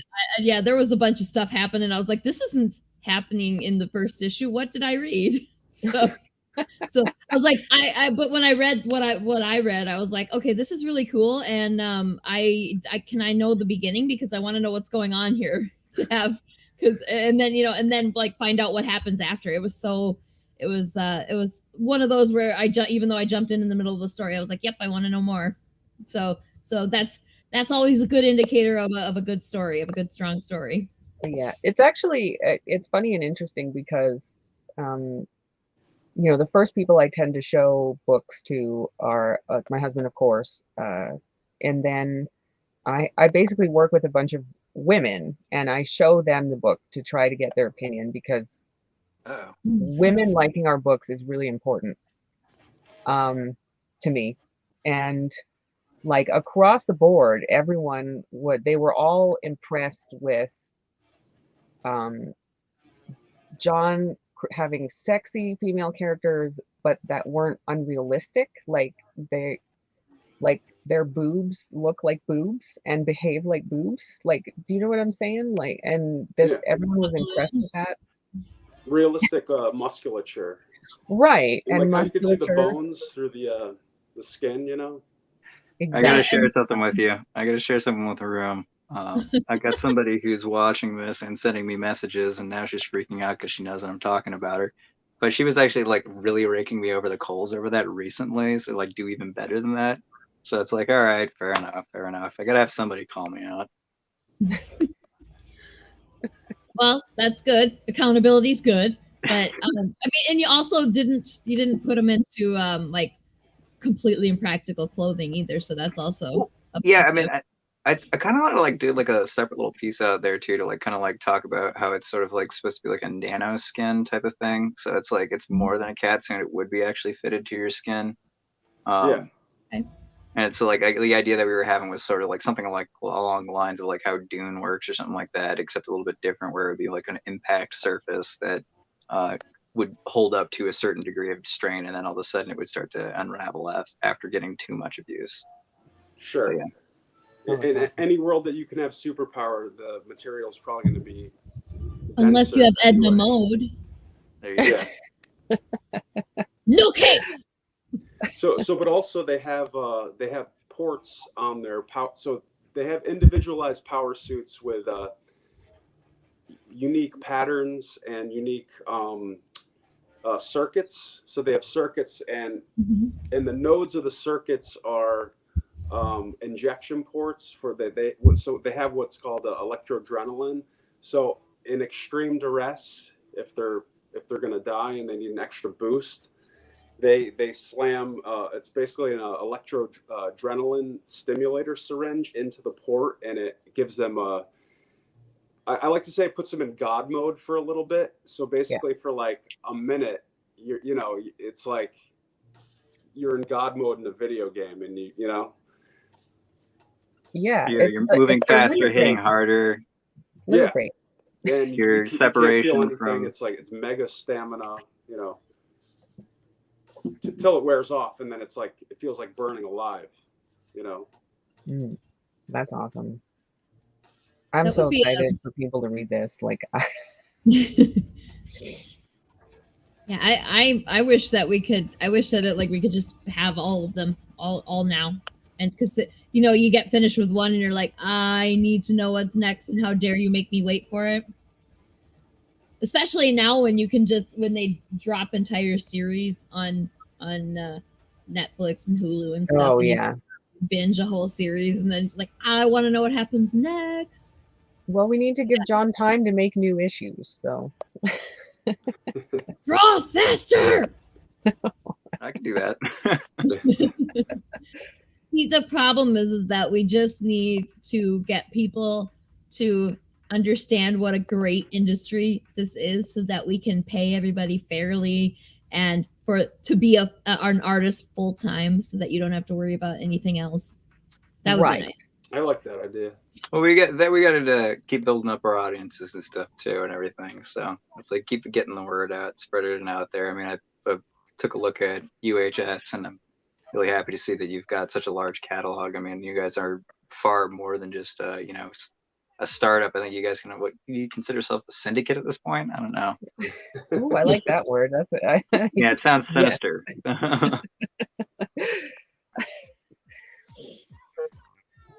I don't know. I wouldn't say. I mean, not startup, but I don't know. Yeah, syndicate's a fun word, but I don't know. I like it. I'm fine with that. Yeah, I feel like It's definitely. pretty well seasoned. You could I mean, also you have a just lot like of look at content. each other sternly and say the organization, Right. and leave it at that. Yeah. Make sure to talk about it in public, and then look around shifty, like trying to make sure, see if anybody cares. Right. Really mysterious. Exactly.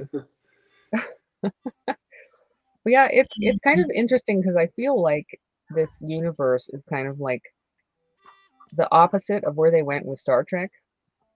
Like you were like, no, it's all gonna go to shit. Like the capitalism and superpowers, and it's gonna be crazy, and there's gonna be greed, and there's gonna be, you know what I mean? Like, and I like that. I like that and I love Star Trek. It's just like a completely different take on sort of a futuristic universe.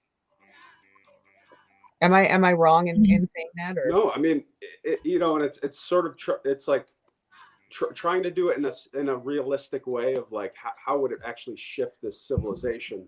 yeah, You know, I mean, because everything would be shifted as far as, you know, commerce. I mean, I was talking to my brother-in-law this weekend, and even like super couriers where you know. Like the business itself brokers the couriers as super speed power, and so they'll, you know, it eliminates like you know, driving packages to people. So basically give them the package, they're off in like 3 seconds, they come back, you know, and take the next package. And you know, I mean, it would be a completely shifted world scenario.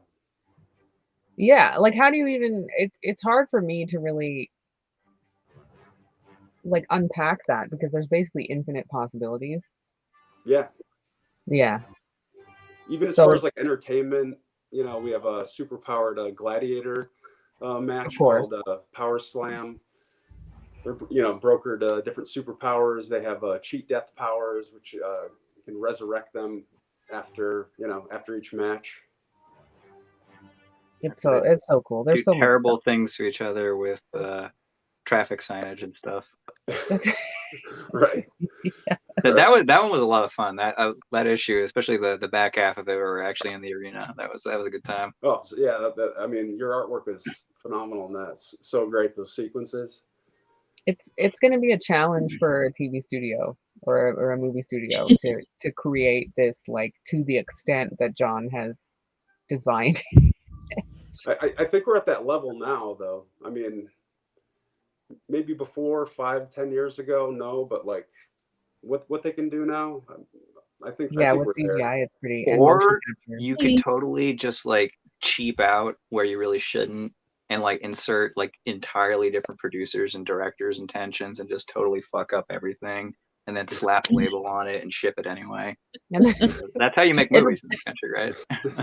It'll be a CW show, right? And Yeah, everyone exactly, in CW, it will be gorgeous. And I miss sci-fi original movies. Those were the Sci-Fi Channel. Yeah, those are so wonderfully bad.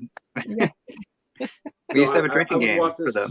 I want this to be grittier, you know, not as clean. No, for sure. That's I brains. Laura, your brains. My brains. it's broken. contagious. Do you see yourself in any of your characters? And like, are you like, did you insert yourself at all into your characters when you wrote them? Or did you just like go as wild and crazy as you wanted? I'm sure there's always an aspect of you and a lot of, you know, I mean, not specifically. Yeah, but I'm sure there's an aspect in like each character. I mean, this had a lot of room for like a lot of leeway, like freedom for some pretty wild characters. You know, I mean, I especially like the main villain, Madame de Vray. It was kind of nice writing her. She's kind of like a what's her name from the Dalmatians one? Cruella de Vil. Cruella? Yeah, we had that conversation. That was exactly, he said, like, think about Cruella de Vil, but with like an awareness of her sexuality or something like that too, because she's much older than she appears, because she's obviously has access to everything. So she rocks the gray hair show. Modified, yeah, but she keeps the silver hair for the distinguished, you know, aspect of it. But then her body's been like plasticized, basically. I also get kind of a Mother from Futurama vibes from her, like just a little bit. Mom. Yeah, definitely a little bit of that. Yeah, once again, I don't want to spoil anything too, but we got some pretty interesting illusions. I think that where it goes is it gets pretty freaky, not in a good way. Another question that I have. And this is like such a cliche question to ask you, but I gotta ask. As far as the universe goes, what power would you have if you were part of the universe? I mean, you know, I have to say, like, probably I'd want to fly. I mean, there's probably so many other cool powers, but I think just to like escape the bounds of Earth's gravity would be pretty phenomenal, you know. And that's why the first issue is called "I Want to Fly," because I mean, who wouldn't want to fly? Yeah, that's most people I feel would be like, yeah, I want to fly. How about you, John? I would love to mix and match and just like try to work out the kinks and figure out how to coordinate it perfectly. Just like, I don't know, maybe like some combination of super strength and stuff like that, and then mix it into like the fencing and everything, because you could actually utilize some of that. Just like create like terminal velocity can do a lot. Like, do you realize that you can do like take a straw and like put it through a car in a hurricane in certain circumstances and stuff? So I think actually they have done this with, I've never read, once again, really didn't read up a lot of it, and I haven't like watched any of the movies or something like that, but like Flash and stuff, the physical ramifications, and by physical I mean physics and stuff, of people moving around like that and doing that stuff. I think they've kind of started to do that. Like you look at it like My Hero Academia, or even Punch Man again, and some of the more modern superhero comics are starting to like think about like, okay, if this actually happened, let alone the YouTube channels and stuff. But yeah, I've thought about that one. I don't have a really good answer for superpowers. I think I'm a man of shifting sensibilities, so I'd probably pick a different one, a different day. Flying definitely appeals a lot, though. I think a lot of people have that idea. The convenience would be nice too, and I think if I was gonna have a practical one, it'd probably be teleportation, so I wouldn't have to commute. Yeah. You know, if you could do that on a social level. Yeah. Be like, right. It's like you would be the most epic Irish goodbyer ever. You would just, you know, like they turn around and like, where's John? That bastard. By the way, I do that already, so it would just be worse. Irish goodbye, the opposite of Minnesota goodbye. I don't know what a Minnesota goodbye is, so probably, but it might be the same wake up thing. On your couch. where you're like, you say, okay, I really got to go now, and then you talk for another half an hour and say, okay, I really got to go. Bye. You talk for another it would be the exact opposite of that, where it's like you're having a conversation, somebody else like turns their head or engages, and then you're just gone. Yeah. I don't know. You'd never have an awkward conversation again. At least, like, it wouldn't be awkward on your end. You'd be like, all right, I'm good. You're like, this is, I've hit the end of this. I just teleport. Yeah, definitely. I do a lot of tourism. Yeah. And then I don't know, like maybe find like restaurants that are like well enough to do that they could deal with the dine and dash, because I'm like a teleporter and a pariah for society because people are afraid of my powers. You could have your mug shot up though at every establishment. Eventually nobody would ever serve you. But you just gotta watch, wait for them to serve a plate, and just like, ha, gotcha. You thought you were getting the gnocchi, didn't you? You could take advantage of it and be a food blogger, and then they would be okay with it. Yeah, but you have to start off with like paragraphs of like what your life experience is before you get to the point or the recipe. What paragraphs about drove you to write how to cook this chicken for 30 minutes after you put breadcrumbs on it? But I hate those people. I hate having to scroll for a half an hour before I get to the damn recipe. I don't think it's possible to not. Like, I haven't found a recipe in a very long time that wasn't 7 pages of blog first. And pictures and. You know, I think somebody on my Facebook had like figured it out why they do that, because you can't copyright a recipe unless you have 5,000 words of your personal life in front of it. Oh, something weird. Okay. Oh, that's a good point. I didn't even think about that. I'm wondering. I mean, you can't copy. It's ridiculous, right? It's ridiculous. The idea of copywriting a recipe is insane. So you gotta add. The same thing as chemistry, right? Fucking life story in front of it. Yeah, exactly. How do they establish origin of a recipe? How would they? Well, I don't know. You'd have to trace that back to the first dude that decided to put a animal on a fire, right? Like you. He was a good guy. Yeah. Yeah. He had some issues, but you know. He scratched his food blog into like a rock, you know. And then he was like, fuck, I can't read. What's language? And that's why there's cave paintings. They're just food blogs. Yep, we just don't know it because we can't read it. So How many issues? So so the first story arc is 16 issues.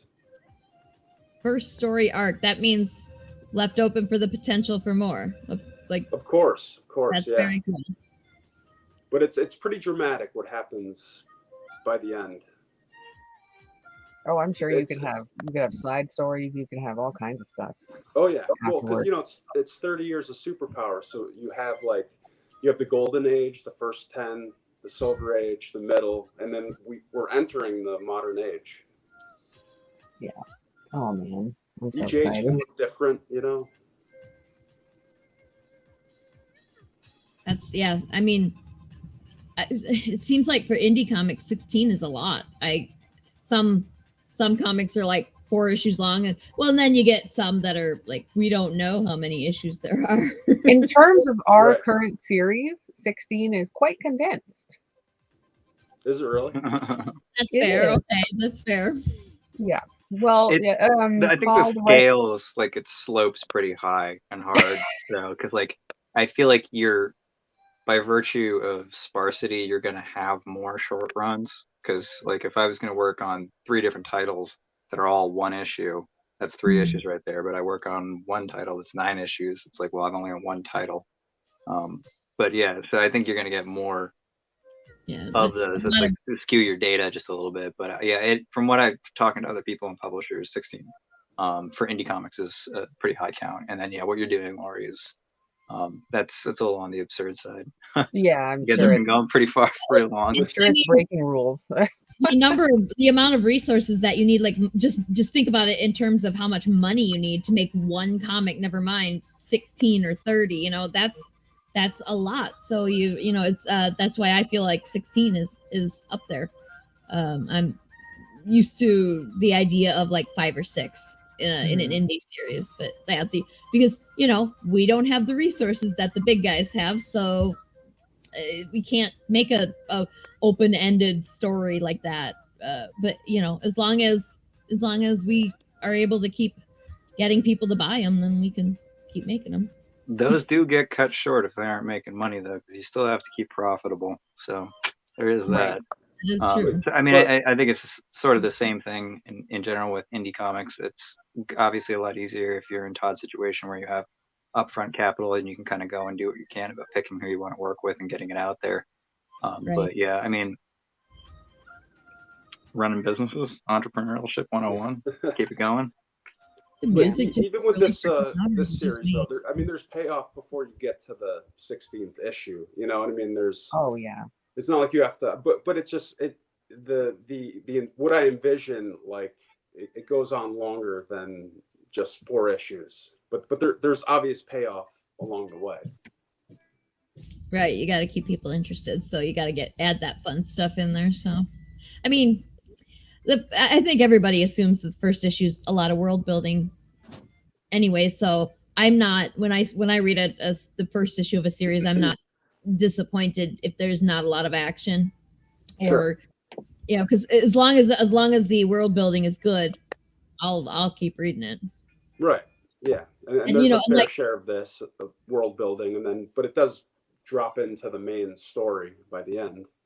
Right. It's pretty well paced. I guess, I say that I would keep reading if the world building's good, but like if the art's really, if the exceptional art, I'm probably going to buy it even if the story's crap. So, I mean, not that I think that your story's crap. I'm just like thinking in general, I will buy multiple issues of something if the story is garbage. I own, and this is going to make so many people lose respect for me. I own the full set of the Twilight graphic novels just because I like the art that much. Like, I was like, I know the story's trash, but the art's really pretty in there. So I bought them all. And they were on clearance. So. I'm going to back you up on this. I literally have, I don't know how many, but I have several comic books that I've only ever looked at and never read. And I feel terrible about that. I'm sorry, authors who I have not indicated who you are, but I was here for the artwork. And I think that's like industry interest stuff too. It's also like a certain brain. And one thing that was shocking to me when I actually started picking up and reading comics, like in like kind of toward the end of college, was there's almost actually a skill to reading comics specifically as opposed to a book.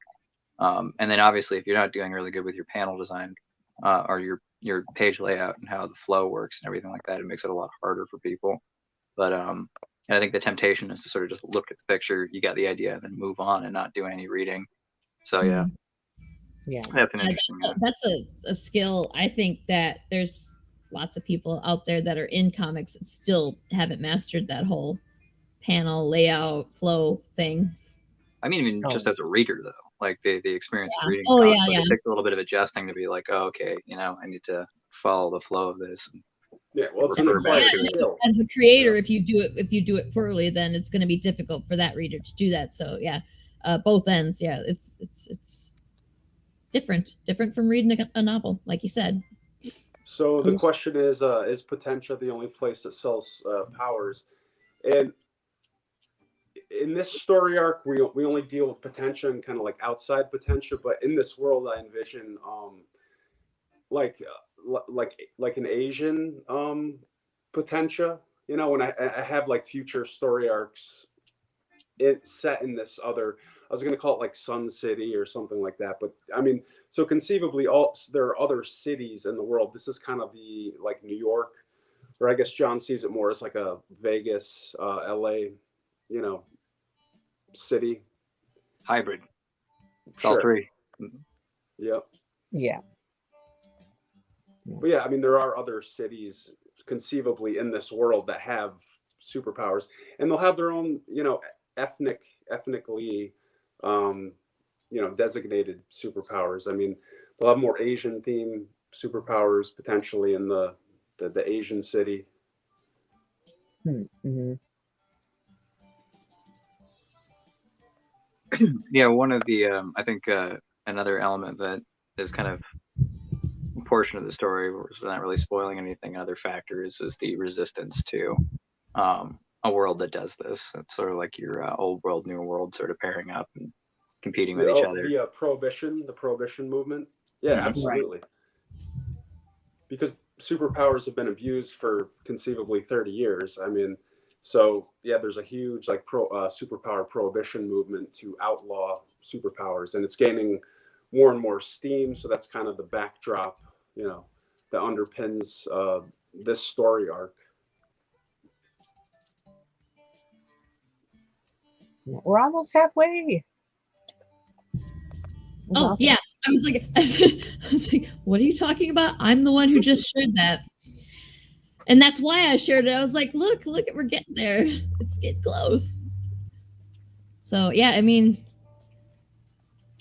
I'm excited. I'm excited. Like my attitude right now is like I really could go for a nap and a cup of coffee, but I am excited. I can't show it because I don't have the energy.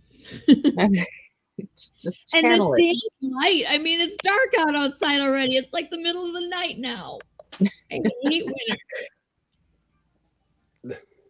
And today it was Thanksgiving too. So like it doesn't even make sense. I'm kind of looking forward to we were talking about the voice acting challenge. I'm also looking forward to cosplays of all of these characters because I think people will come up with some really cool stuff. Absolutely. I wish we could do a cosplay challenge. Like that would cost people a lot. It would be very expensive. It was like we can't give you the money to do it. Unfortunately, if I could, I absolutely would. It's like here's $100. What can you do with this? That would be awesome. Oh my god, that would be so cool. But yeah, I was like, unfortunately, I don't think we'd get a lot of interest in a cosplay challenge because of. I mean, cosplays can get spendy. They can. And those power suits are pretty elaborate too. Yes, yeah, they're really cool. Yeah, they are. Yeah, you'd want to have LEDs in them and stuff, so all the bits light up. Yeah, that was a fun process. John and I coming up with those. We back and forth. Yeah, we worked through a lot of different iterations and stuff. And like I think originally we had like the ports were kind of like just like strips that just kind of like went straight down. And I sort of like looked at it as like, what if it's kind of like you don't really get to choose where this is? It's sort of like everybody's kind of got their own like fingerprints and so like where you'd have your injection points and where your circuits would go are going to be specific to how you react to the treatments, like your military grade police force types powers that you're getting in order to try to keep a lid on everything. And everybody's nervous system is different, so the circuits are different too. That's kind of how we envisioned it. So is that like there's a common theme to the design of every suit, but each suit has its own little individual things that are different because of the differences in person to person? Right, exactly. Okay. Yeah. So I mean, they have their own unique. Well, that opens it up for cosplayers because like you can take some artistic liberty to save money and or if you don't have the skill to execute something. So yeah, like that opens it up a lot. So hopefully we can. I would love to see. I mean, I would love to see cosplays of every one of the characters from every one of the series that we have, of course. But this one has a lot of potential for the the different superpowers and things. So that'd be a fun one. The one unifying feature being the power emblem, and then the shoulder, the shoulder badges. The badges, right? Yeah. Right. Yeah. So as long as you get the important macro details right, then you can get all those the nuances of the costume. Well, nuances would imply that they're important, wouldn't it? So the littler one, the little stuff that's I don't know what I'm saying anymore. So it makes sense here, but y'all are out here and I don't know if I can ask this or if it's too spoilery. But do Mason and Kira have a fixed set? They each have a fixed set of powers, and they only have those powers. Oh yeah, that's a good question. So the power brokers. So basically, people boil down to normal receivers, high receivers, and like super high receivers. So the central brokering agency recruits almost exclusively from like high receivers because they need sort of like, I call them power slots. So they have to have like spare power slots to be brokered new powers if need be. So basically every power broker is brokered. I call it the handshake. So it's like the classic 5: super speed, strength, stamina, durability, and agility. But they're also brokered an additional like psychic power to sort of sense danger to begin with, to like, you know, avoid danger in the first place. So they kind of have to have like 6 power slots, but a lot of them have extra. So based on whatever mission they're going through at the time, they can be brokered. You know, I mean, they could be, so they don't have super flight because, I mean, with super strength, they can probably jump. You know, it's like the Hulk couldn't fly, but he could leap over a building. So it's something similar to that. They don't need flight, but they could potentially be brokered flight. They could be brokered, maybe breathe underwater. Do they have a mission? They have to go, you know, whatever the case. So they have spare power slots. And Mason, the main character, he's a super high receiver, so they can receive like 10 plus, which makes it really fun in the future because now you can get like energy wielding. You could just go. You could have like a power wheel of various powers and just extract from so many different ones. Oh, that's so cool. Yeah. This is opening, like, it just sparked like 1,000 new questions inside my little anal retentive nerd brain here, and I'm just like, okay, are we gonna get all these questions answered? Because I want to know. Like, it was like the potential for different powers and how they get how you decide which power is going to work for which person based on their genetics. And I have questions. So you go to a power brokerage initially. They'll scan your genome, and they'll tell you what powers you're compatible with, meaning that they can do it in like a safe, effective manner and with the full manifestation of the power, because it's expensive. And the way I envision it, it's sort of on a monthly basis, almost like a cell phone plan. So, you know, at the end of the month, the power will taper down. Like, so if you're mid-flight, it'll just kind of, you know, wane away, and you'll just kind of like return to the ground and then disappear. Do they have a data cap? What if you go over your minutes? And then you have to re-up. Then you wow. Then you go back to the power brokerage. Because it's a genetic primer and then the energy to catalyze that primer. So then you have to go back into a reactor, and they'll administer the energy to catalyze the power again. I'm just like thinking, if I were going in there to get my ability for power, my potential for powers assessed, I would have like all the shitty powers. I'm sure of it. Like I'd be like James McAvoy in X-Men. I'd be like, this is my power. That's all I can do. I mean, okay, so yeah, Professor X's power is really cool, but like that's all he gets to do in the movie is like. I just have like shitty superpowers. Like I can tell if you're lying when you said she looks nice in that dress. That'd be my superpower. I don't know, mind control. That could be a pretty amazing power. I mean, I could start a lot of shit if I could tell if you were lying about little white lies. Like I could start a lot of shit with people, but you know, if I told the lady that you lied when you said she looked nice in that dress, that could be. It could. I could. But. I mean, you'd have a better idea of which politicians are corrupt. With that power. It's not difficult to figure out now. Why being really depressing? Yeah, I think it would be quite. Which ones are like, oh wait, they're all corrupt. No. Yeah. Never mind. Yeah, if you want to be a politician, then you are already a bad person. Like we already know that if you want to be a politician, but if you go into it saying if you go into politics not saying I want to be a politician, but saying I want to change the world, then maybe I would not quite be sure if you were a liar or not. Anyway, yeah, let's hear about the black market since I have to believe with every like medical procedure, like the regular superpower is going to be very expensive. So it's it's like more, you know, getting a car basically. And that's just for 1 month's time. Of course, inflation, if it's the next 30 years. So they have black market superpowers, which are, you know, a fraction of the price, but with the black market, you can get any power. So they don't really care if you're compatible with the power or not. So you can basically get any power, but some are more volatile to your individual genome. But it's at, you know, bargain basement prices. So if it costs you $50,000 for super speed and a Pinnacle Laboratories power brokerage, it might cost you $5,000 or $1,000 in a black market somewhere.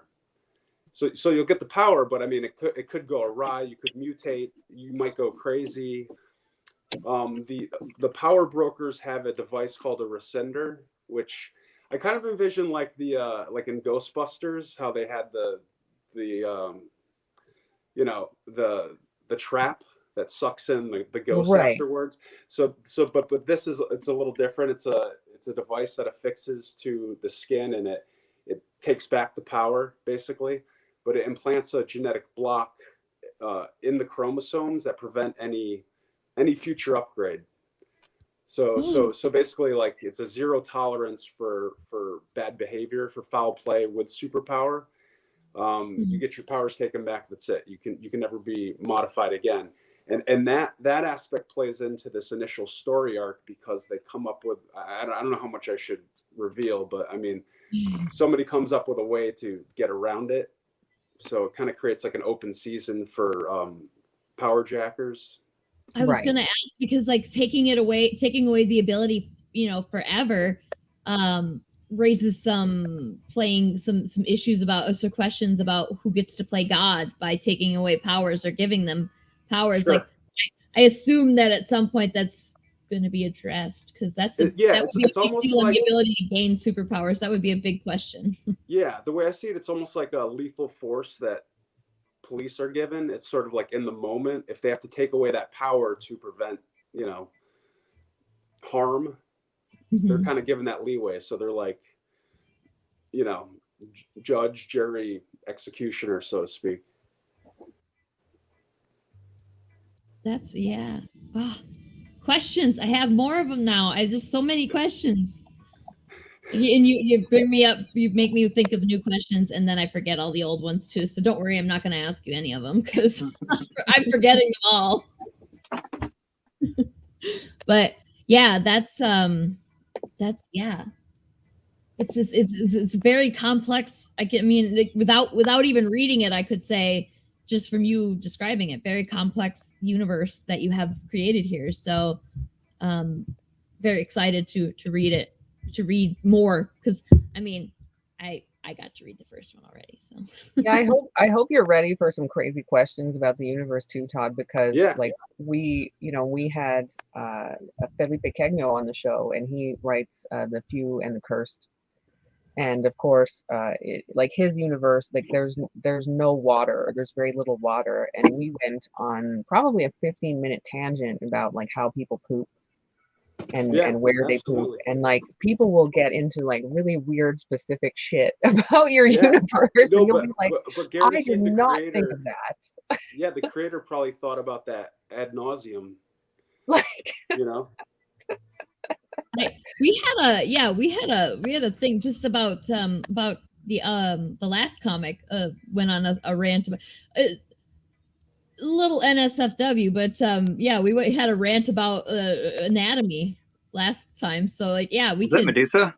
Yes, right, because like you know, we don't know what kind of genitals she has, and and if you have snakes for hair on your head, do you have snakes for pubes? Like, how does that work? Like, there's and I had the question of, does each snake have their own personality, each snake on her head? And Paul has answers to all of that stuff, which I'm sure you have answers to all the questions that we could possibly ask you, because you're the creator. So I mean, so this question about the lightheartedness, there's definitely a lot of comic aspects about this too. I think that's where the question is going. There's a giant named Hugh Hefner who eats people, and I know that sounds morbid, but there's definitely like a comedic element to it, because he looks like a giant baby.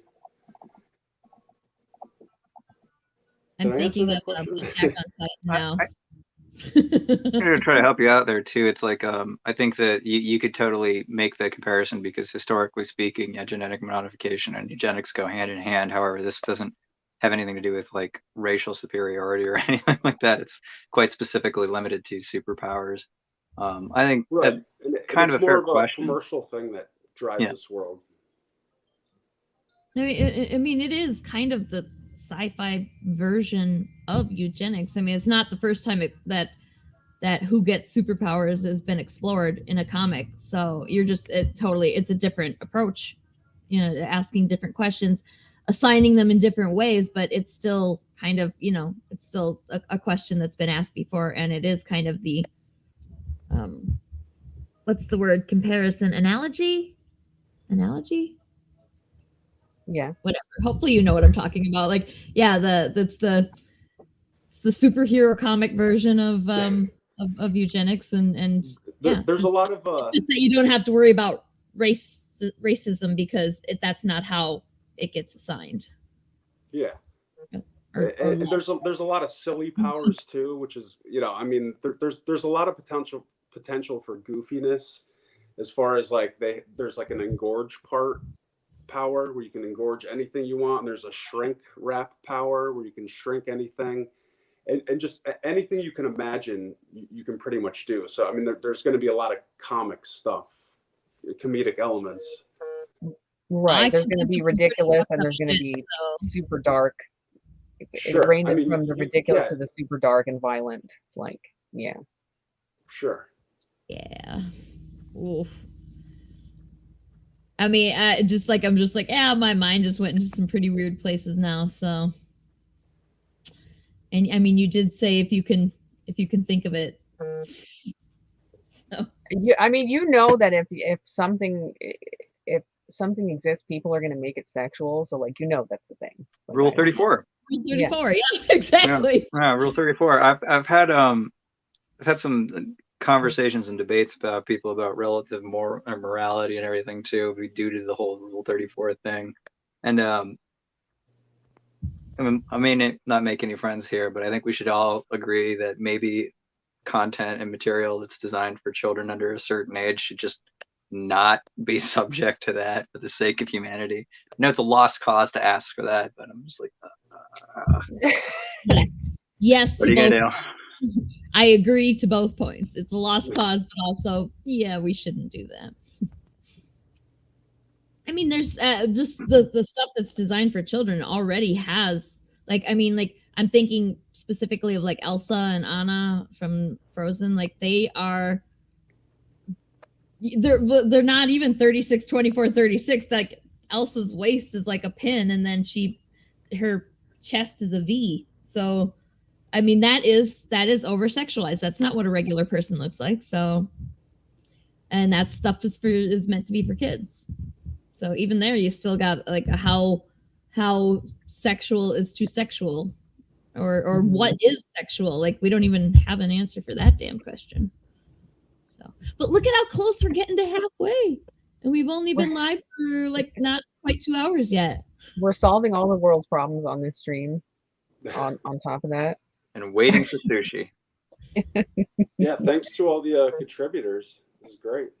Yeah, thank you guys for backing. We're so happy and grateful about this. I'm so excited to get you this book. It's like we've been talking about. It's done. A bunch of the issues are actually done. So we're going to be shipping these out basically as soon as the campaign funds. I am very excited about this voice acting challenge because I got to see it before it went live, and it's so fantastic. The last one, I was when you said that you were doing it, I was like, okay, whatever, and I had very little more to do with it right up until it was almost done, and I was so surprised at how fun it was. So I'm very excited now. Like, I was like, for the first one, I was like, yeah, whatever, and now for this one, I'm like, yes, let's do it, because it is surprisingly fun. I can't wait. I can't wait to hear what they come up with, because like naturally I have sort of screen shared, it's covering John's face. Sorry. What are you like, cover my face? Yeah, that's all right. I can cover my face if you want me to. But yeah, this will be really fun. I mean, especially like this. Well, yeah, this will even open up more creativity in the voice actors than the last one did, I think.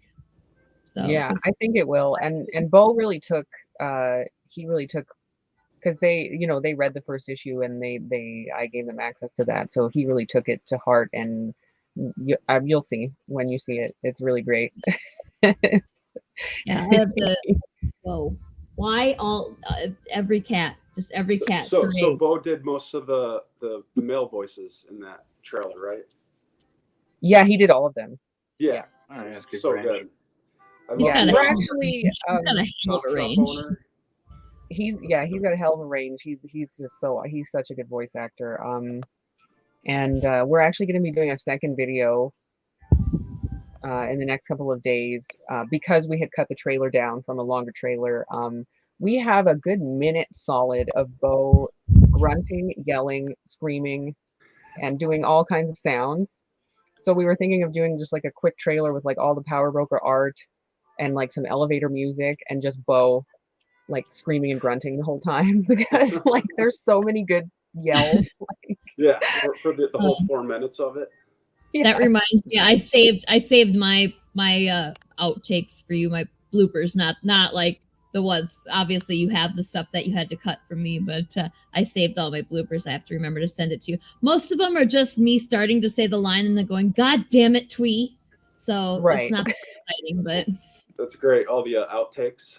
And then the cat screaming in the background, because that's what he does. He walks around and he screams. Yeah. And he sticks to my shoulder. Yes. I'm worried about like Bo's neighbors and like what they think of. Oh my God, they must either doing. hate him or be terrified of him. Some pornography ring or. That would be some fucked up pornography. Oh yeah, no, they must. I was like, they either hate his guts because he's too loud, or they're terrified of him, right? Because I mean, or not only all those crazy noises, but then I've never met Bo in person, but I know enough about him to know that he's like a giant, right? Like he's really huge. He's very tall at the very least.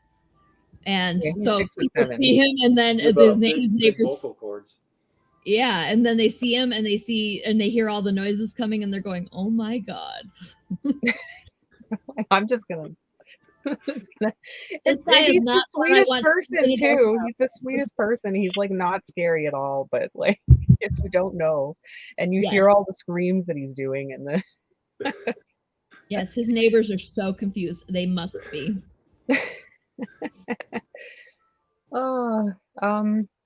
I guess we can wrap. We can stop torturing the two of you and asking you all these questions. And this has been the easiest thing I've done all day. Oh, good. Okay. Like seriously. That's good.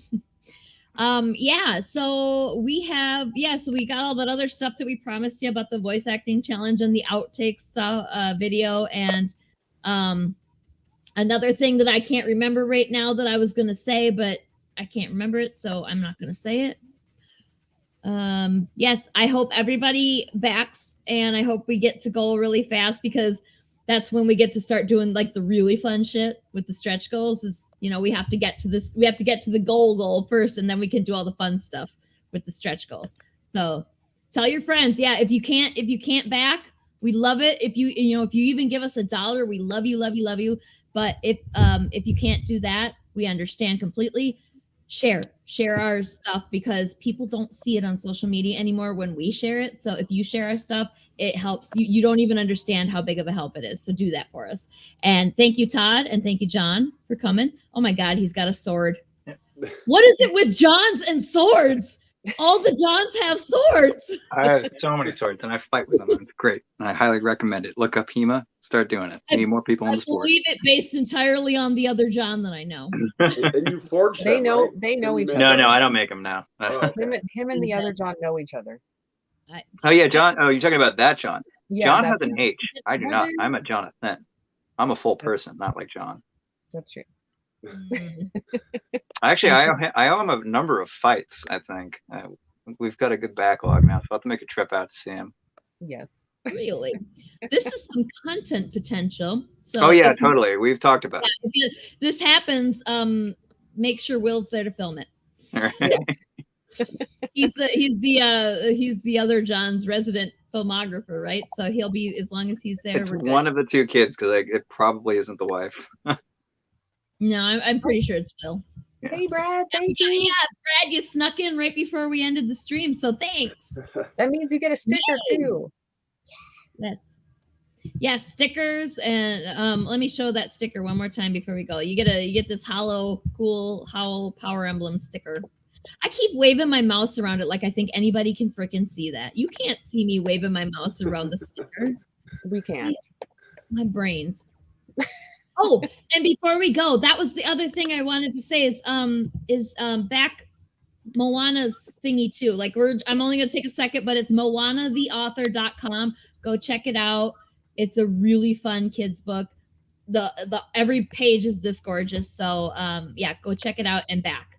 That was the other thing that I wanted to say.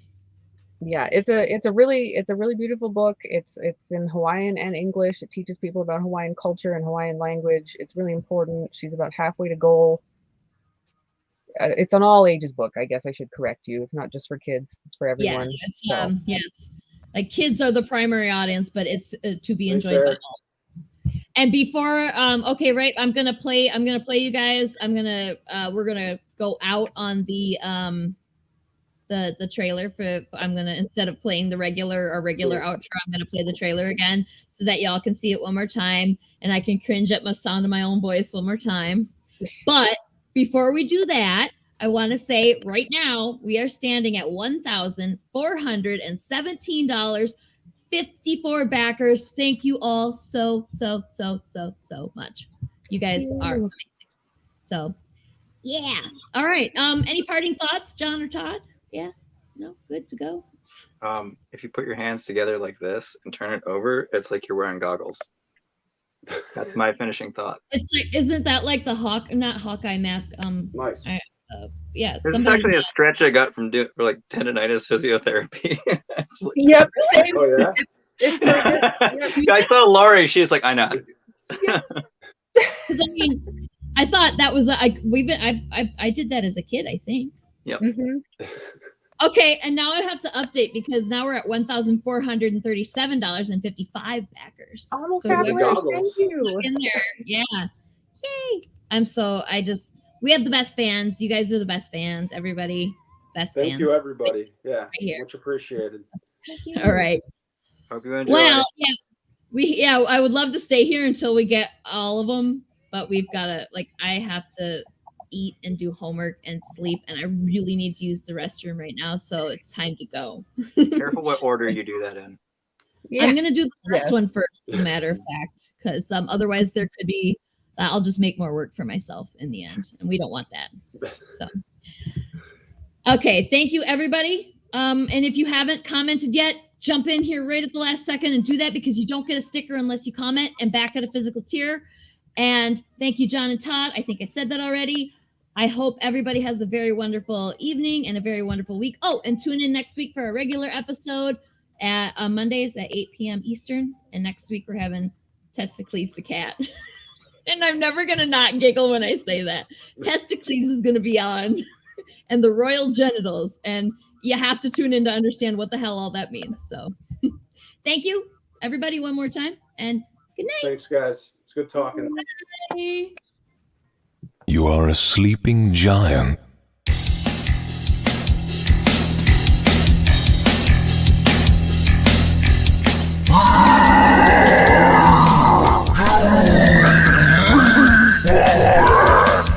Your genome is a powder keg of raw potential.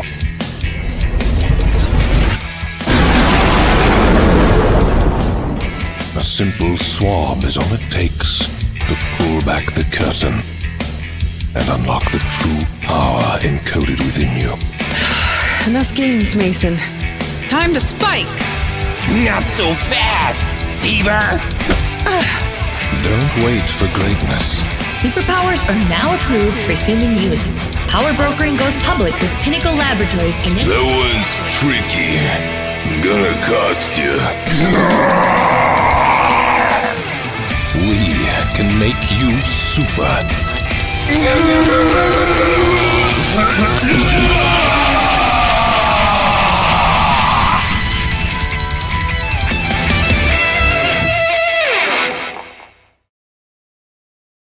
Lullaby and go bright. Now it's time to refuse them. Now you're tougher, make them suffer. For the agent must pay. Let your powers unfurl. Kill them all and the girl.